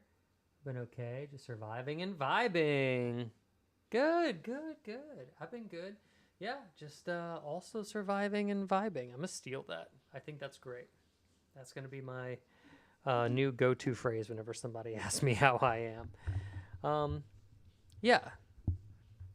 Polka Daughters, you were here for the beginning, so if you ever want to hop on over and just kind of see what we're doing, also understandable if you don't have to, if you can't be on long.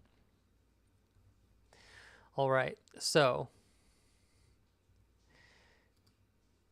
we have this Lisa confronts Bart about how his app is making things worse, and he's not thinking about what's right and wrong. He's thinking about profitability.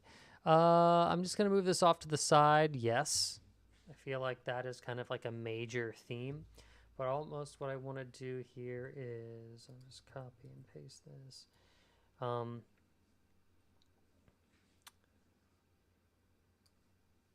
think Lisa practicing on a cutout paper saxophone is like a really sad low point for her.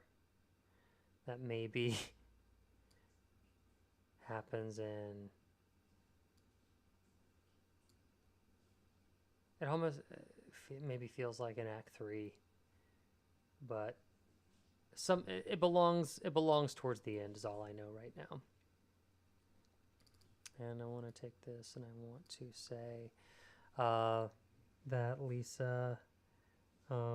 Lisa refuses to take Bart's, I'll just call it blood money, and is determined to raise money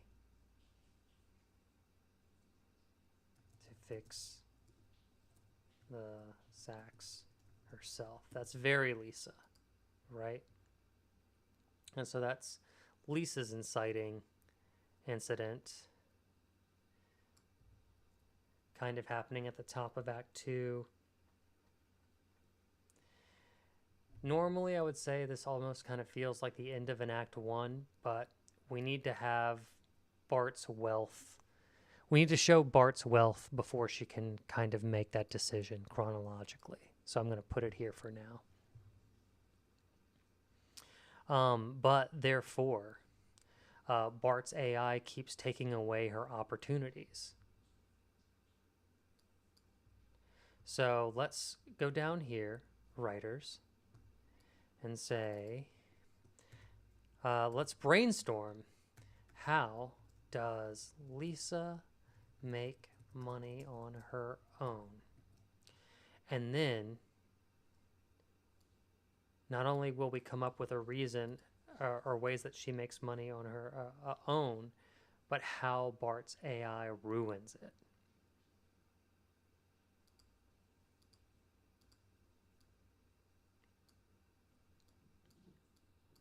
So we already had one.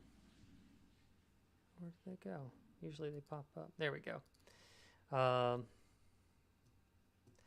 Lisa offers to tutor students, but Bart's AI writes papers that pander to each teacher. Okay. Let's see. Directly indirect. Bart's first attempt at satisfying her is to give her access to AI music production. That makes her more angry. Oh yeah, and we also said that maybe he AI generates some Bleedy Gums Murphy tracks or something like that. So maybe that's the thing that makes her angry.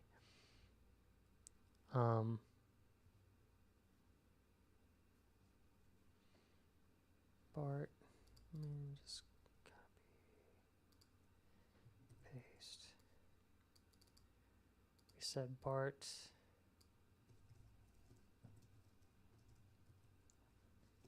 AI generates, whoops, oh my god, music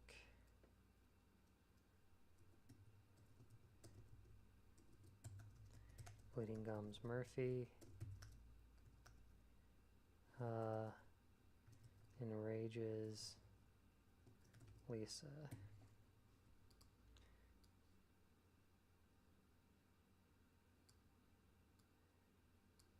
So that happens first. It almost seems like these two could be part of the same scene, doesn't it? Okay, writers. How does Lisa make money? Maybe instead of it being lost or stolen, Lisa thinks she needs a new saxophone, like an Apple phone upgrade, but in the end, she realizes what she already had was the best. I'm going to say no, only because uh, I think it will unravel a lot of work that we've already done. And what I like about the lost or stolen saxophone or broken saxophone is that it gives us a want as well as a need. I think it would, and also I don't know that it really fits Lisa's character. Like I can see her like wanting a new saxophone for sure, but not at the expense of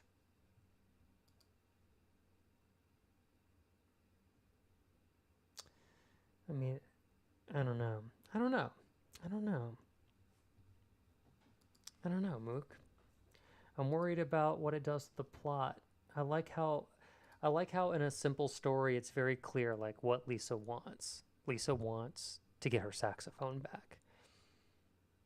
It just you know what it does? I think it lowers the stakes. Like the audience will care less if Lisa wants a new saxophone if she already has one that's perfectly fine. Right? Like the audience knows more than Lisa does at that moment, but it doesn't increase the amount of dramatic irony in any sort of way. Then it's just kind of then the audience is waiting for Lisa to realize that. And if you're that far ahead of the story, it can become boring to like wait for Lisa to arrive at that conclusion. You know what I mean? Tunes instruments to make money, increases her depression one way. I like that.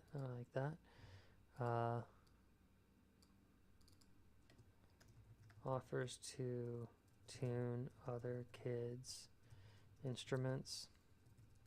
That only heightens her depression. Love that. Nikon, hello. Then I think in the end it would be better to repair the original because the sax means a lot to her and the viewer. Okay, excellent. So not lost, but broken. Okay, so we have that destroys.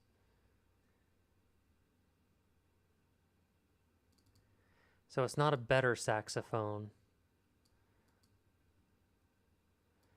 Lisa asks for it to be repaired.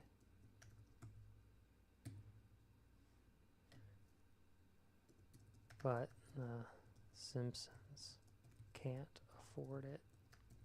That's the same scene.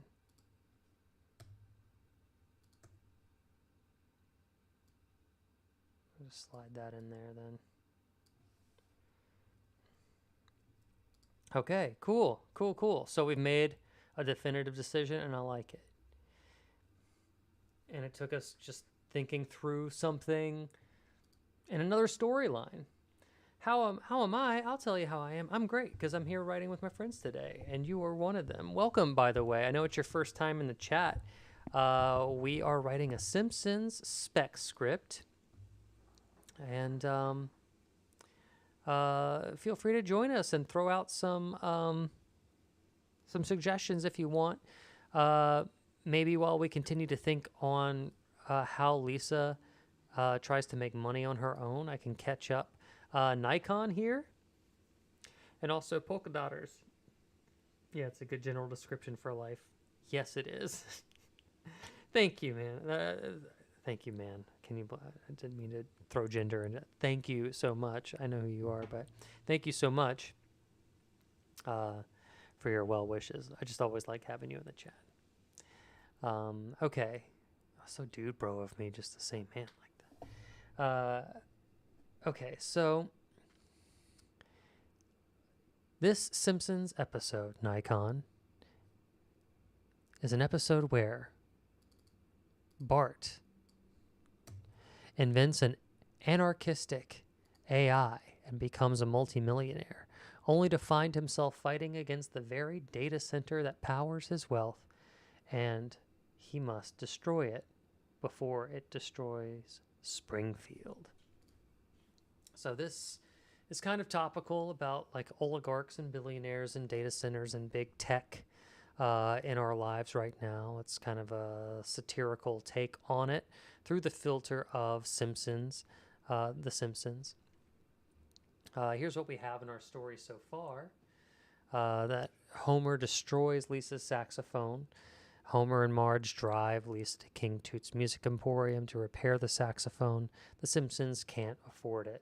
But while they're away, El Barto and Milhouse have been terrorizing the neighborhood with graffiti and skateboarding and loud music, and people kind of complain and drive them out and shoo them away and drive them inside, where Bart and Milhouse are left alone to prank call Moe's Tavern. And Bart calls, but he has run out of ways to trick Moe, and uses an old one. Moe catches on.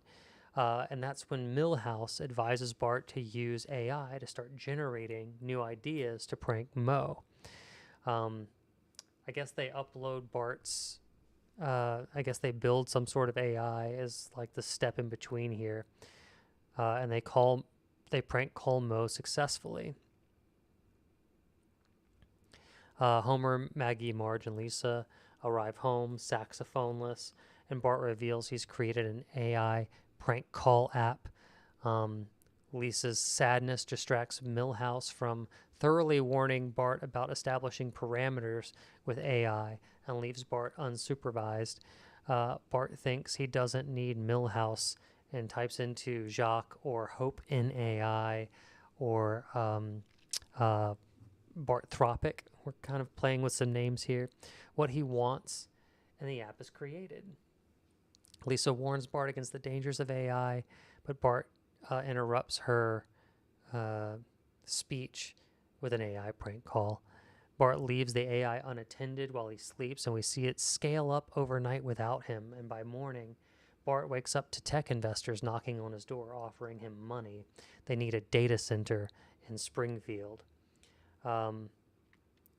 Then we cut to commercial, and then we come back, and time has passed. Bart is now rolling in it. He's got a luxury tree house.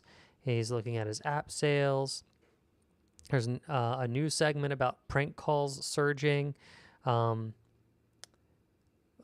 Lisa, even though Bart could give Lisa the money for the new saxophone, Lisa refuses the blood money. Bart consults his AI glasses as to what he should do: buy Lisa a saxophone to shut her up or invest his money. He buys a super yacht and makes the captain, Horatio McAllister, his captain. He keeps getting yes-manned by his own AI. He buys the Channel 6 News and makes it his own, owns the Krusty the Clown show, and plays his own ad spots and commercials on his own network. The AI helps him, keeps his parents off of his back by telling Homer what he wants to hear, like Homer needs to nap to save energy for critical tasks and to keep his caloric intake high for executing those tasks with a bunch of energy. Bart uses the money to build his own skateboard park. What else? The noise scares all the animals. Oh, that's part B. The AI is programmed to side with profitability and recommends Bart partner with other wealthy donors to host a big event. And Monty Burns is the only other wealthy person in Springfield. And Bart arrives in fancy attire in a wealthy way in order to prove himself to Burns. Oh, this would be a good place to put the UFC fight. Could be the big event fight on the church grounds.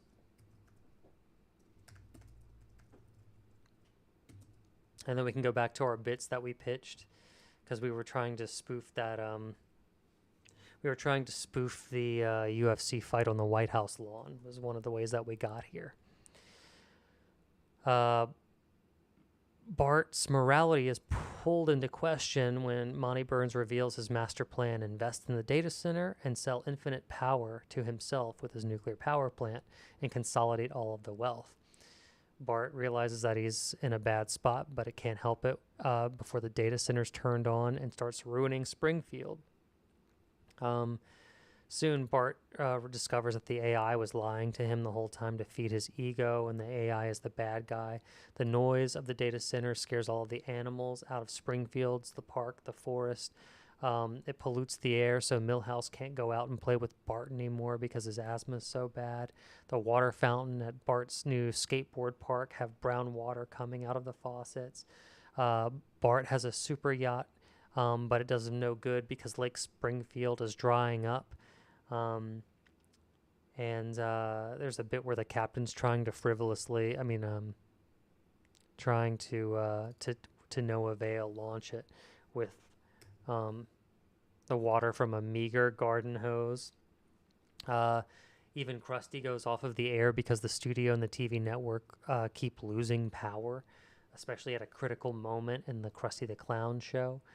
And when Bart really needs help, Homer has become too overweight to get off the couch. And not to mention, this probably happens earlier. It's just in the right section, but not in the right lineup. Bart's AI helps other kids become bad, and they graffiti his skateboard park, ruin his property, and annoy him with loud music, much like Milhouse and him did with El Barto earlier. And and we have some ideas for Act 3, but what we're really doing now is we're trying to build out Lisa's story. Bart's story is definitely heading towards its Act 3 climax. But what we want to do is we want to take a step back and we want to make sure that Lisa's story is equally as developed. Okay, so with that being said, let me see what the chat has done while I did that massive bit of summarizing.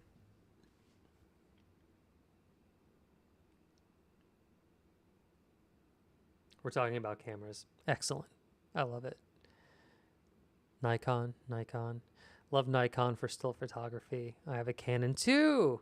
Derek, great minds think alike. I got a 70D.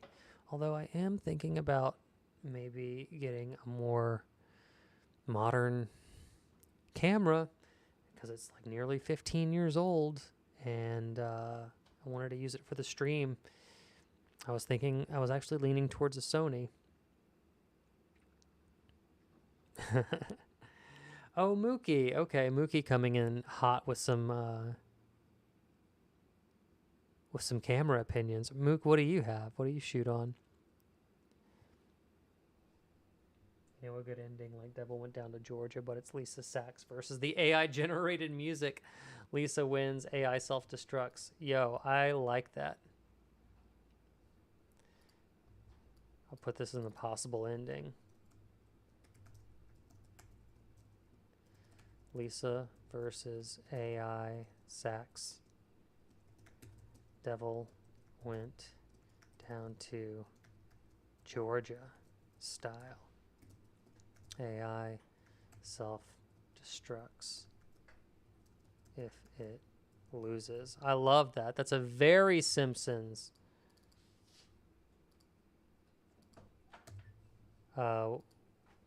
very Simpsons way to do it. Let me see. I'll categorize this potential endings.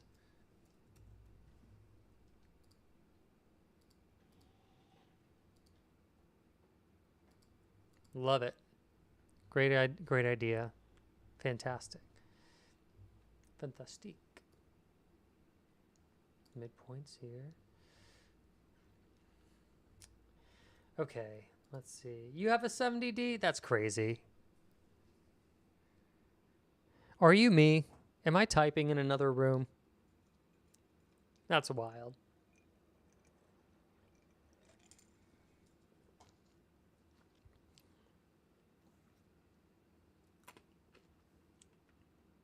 Especially useful in jazz music.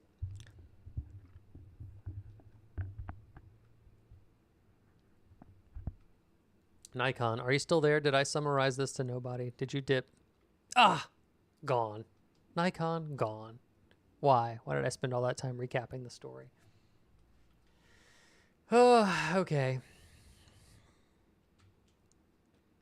Ooh. Okay, let's see here. We have, let's keep working on Lisa's story.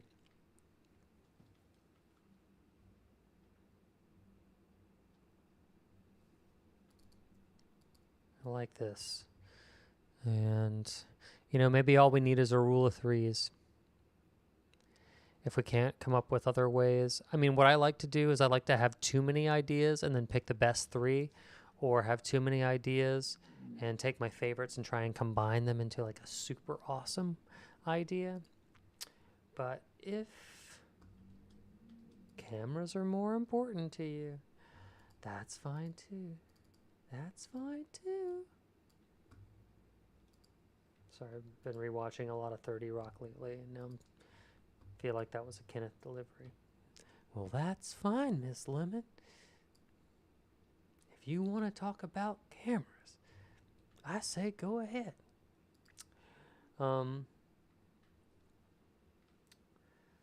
Lisa offers to tutor students, but Bart's AI writes papers that pander to each teacher.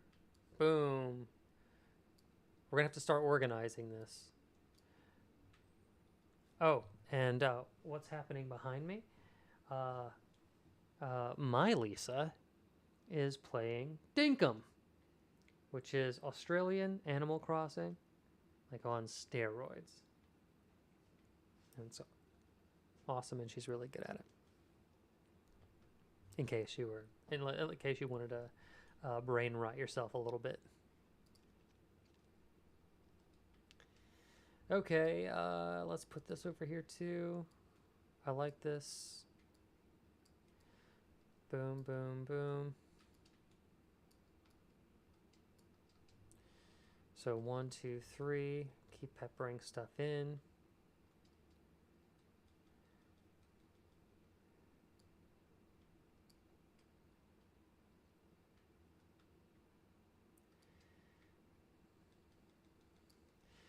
I normally say it would be better to show than to tell, but sometimes in comedy, it's fun to, sometimes it's fun to tell and then show. As in, Bart, you're ruining everything with your AI data center. You always over-exaggerate. Look! Wide pan-out shot, montage, super yacht tipping over on a dry Springfield lake bed. Birds, deer, all running away and ruining the ecosystem, and the river drying up, not supplying the dam with enough power to turn the turbines, blah, blah, blah, blah, blah, blah, blah, right?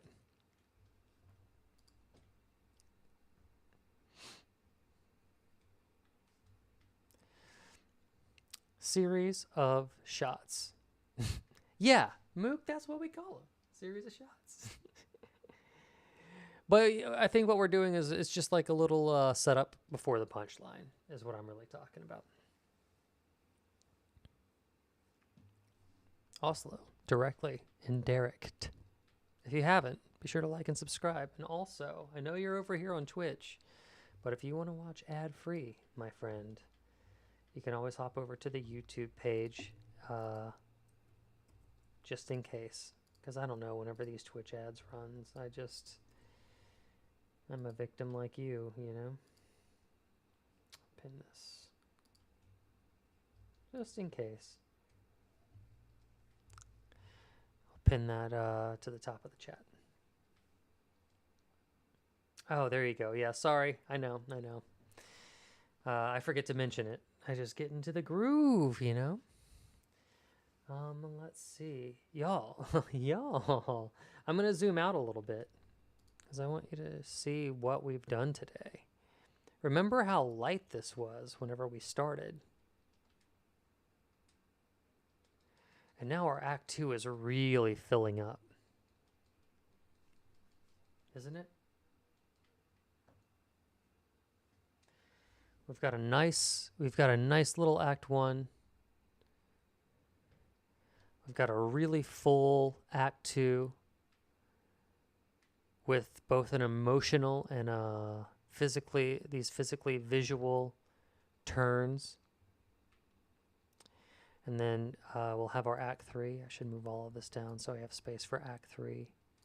And we'll go into Act 3 next week. I just want to make sure that... But like, look, we're really putting a wonderful story together. I'm going to zoom back in and see if we're missing anything from our A story, B story, because we were turning these into these little post-it notes, right? Lisa warns Bart and family, goes to buy it, has been sold. Lisa asks Bart for the saxophone. Lisa starts a lemonade stand. We kind of have like Lisa's version of the lemonade stand. Like any kid will start a lemonade stand, but Lisa is smart, so she'll tutor. And Lisa's good with music, so she'll tune instruments. We got more specific with that idea of a beat. Therefore, she sells something precious to her to get the money. Ooh, right. That's something we didn't put in there, which would be kind of like a little, almost like a little low point for Lisa, potentially. Like, what could she sacrifice to get the money? To get the money. 1 second here.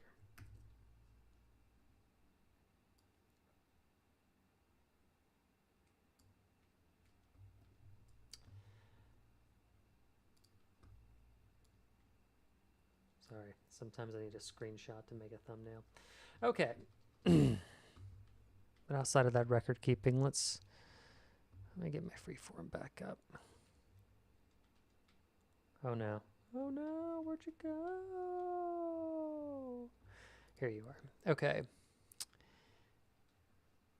If we set it up earlier, it would be something like Lisa's saxophone that she would probably sell that would like endear us as an audience to her, but she would, I don't know, maybe her Malibu Stacy's. I'm trying to think about Simpson's canon and what we just know Lisa likes. It would be tough for her to give up.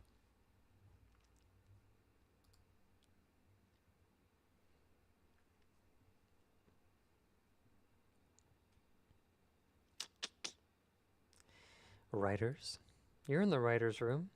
Pitch me some ideas. And maybe it'll work. Maybe it won't. Maybe it doesn't have a place in this story.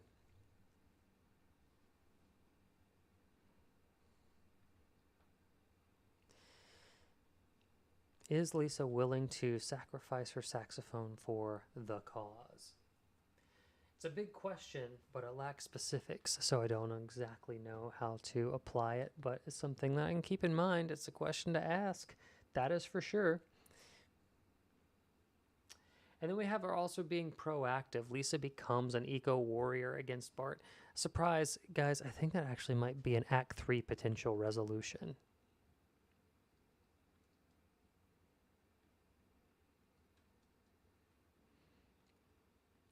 Because remember, Lisa's want is very clearly defined. She just wants her saxophone.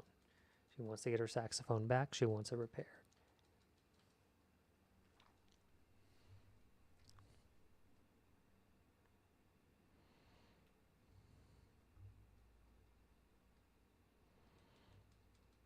So we used this. How does Lisa make money on her own? We got everything we needed to out of that.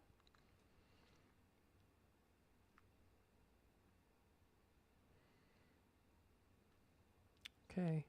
Lisa confronts Brian. And he's not thinking about what's right, and he's thinking about profitability. Okay.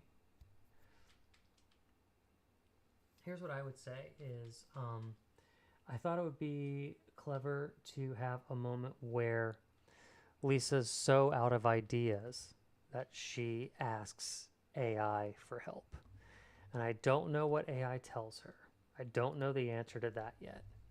But it's her lowest point. Lisa, yeah, let me actually just...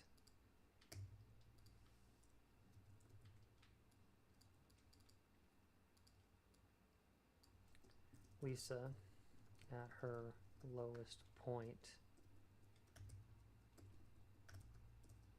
finally turns to the AI for a solution.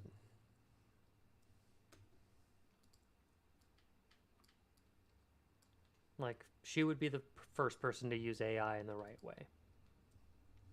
That's very Lisa.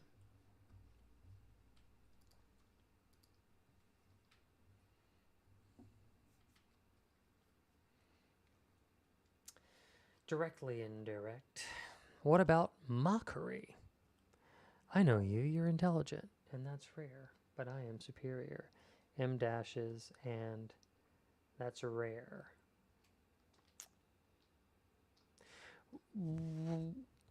We're talking about... What are we talking about? I know we're talking about mockery, but in this case, who is speaking and who are they speaking to? Oh, and then something that Lisa is willing to give up. Yeah, just in case. So let me...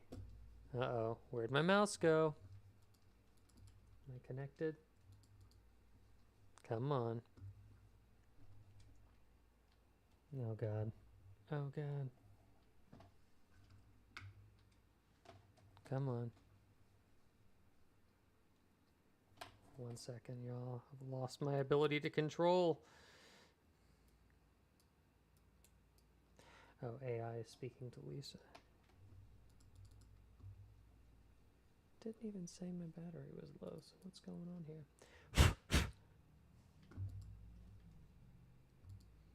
Ah, this is annoying.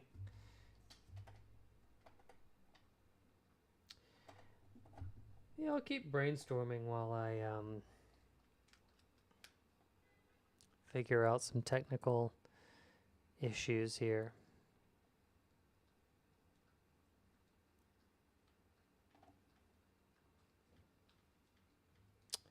I like what Mookie said.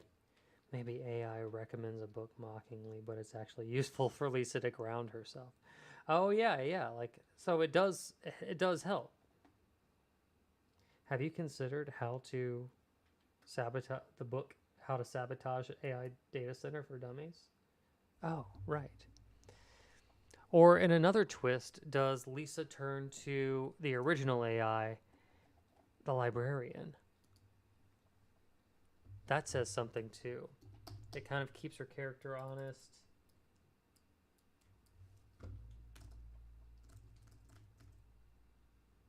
Oh my God. What is happening? Well, everyone, maybe this is a good place to stop because I can't get this thing to work. And it's very frustrating.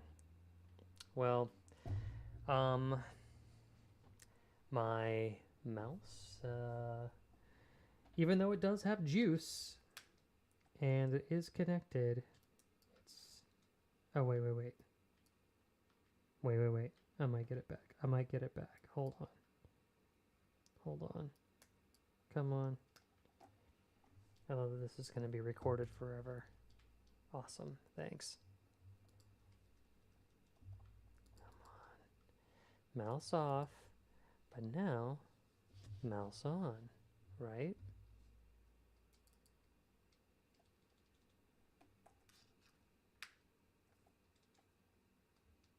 I can't believe it would just die like this. Let's just sit here and talk for like a minute or two and see what's up. I know. If I could access my Bluetooth just using my keyboard, I am dancing around my browser here.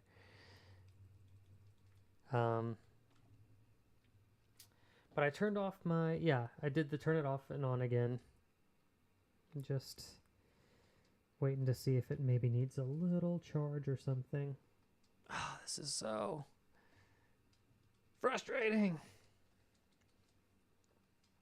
So, Rhode Island is neither a road nor an island. Discuss, huh? Tell me a little bit about what's going on your side of the world, everybody. Oh, maybe.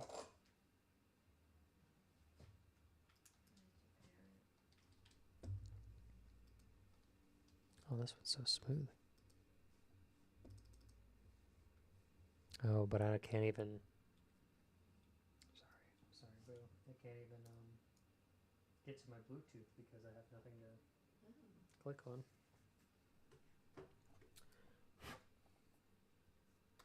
Okay. All right. Let's see. It's back. Oh my god. Okay. Is this a battery issue?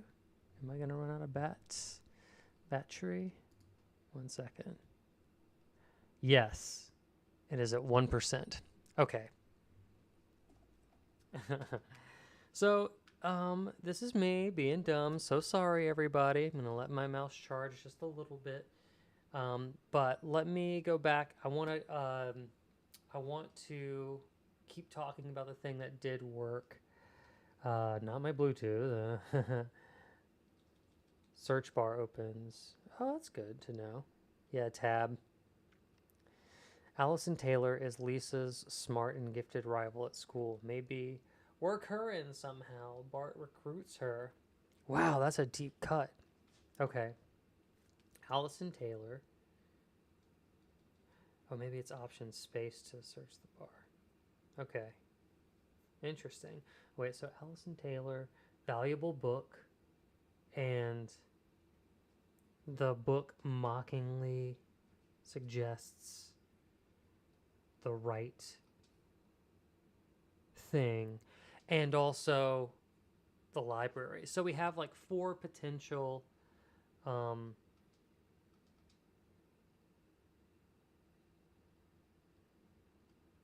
we have four potential ways that Lisa almost reaches a solution. Okay. Okay, here we go. I'm trying to do this fast. Boom.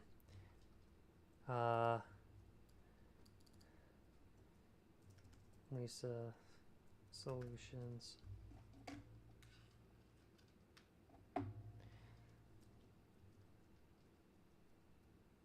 One.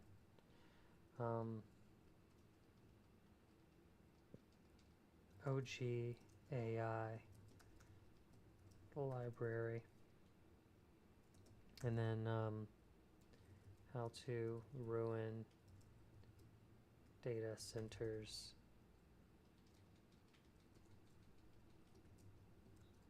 for dummies.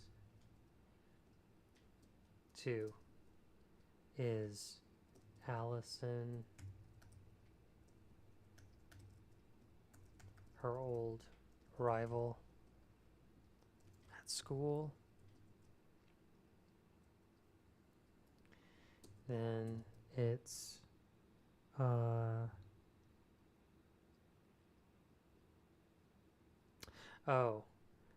Bart's AI mockingly suggests the correct book to inspire her. And we had four things. And then it was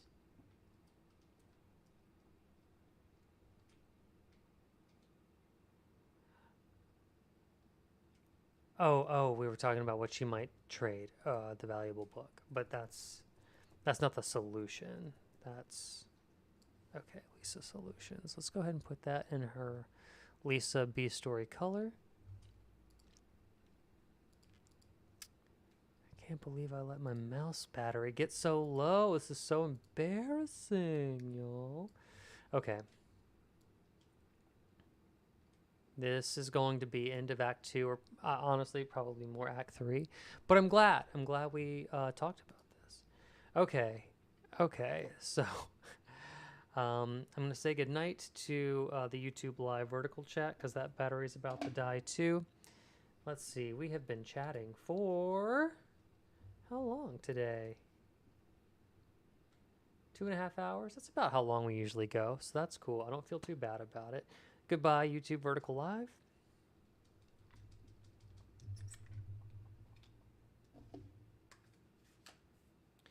And for my Twitch and YouTube live streaming chat,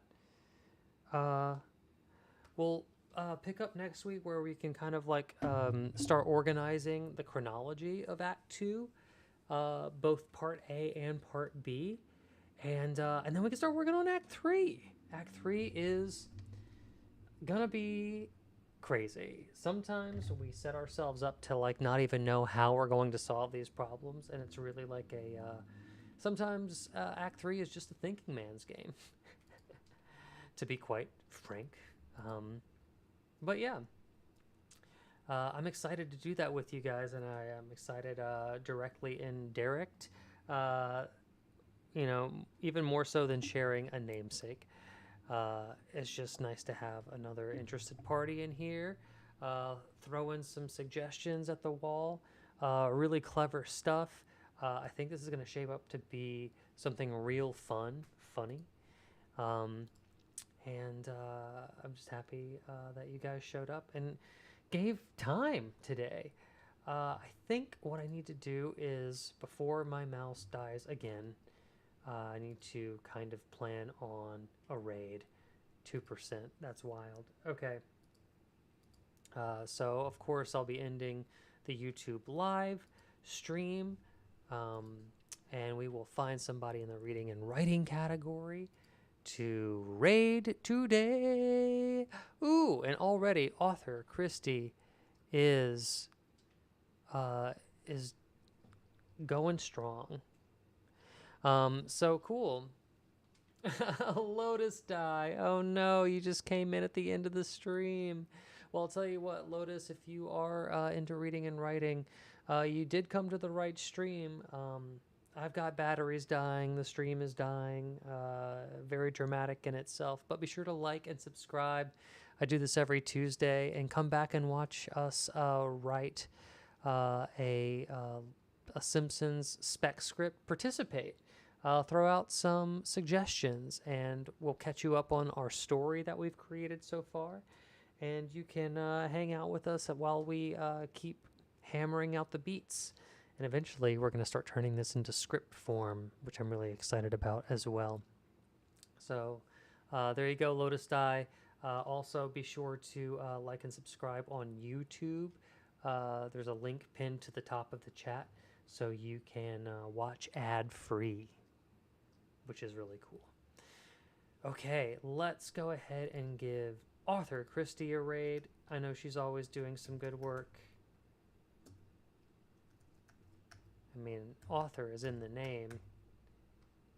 Here we go. So thank you, guys. Thank you, Derek. Thank you, Mook.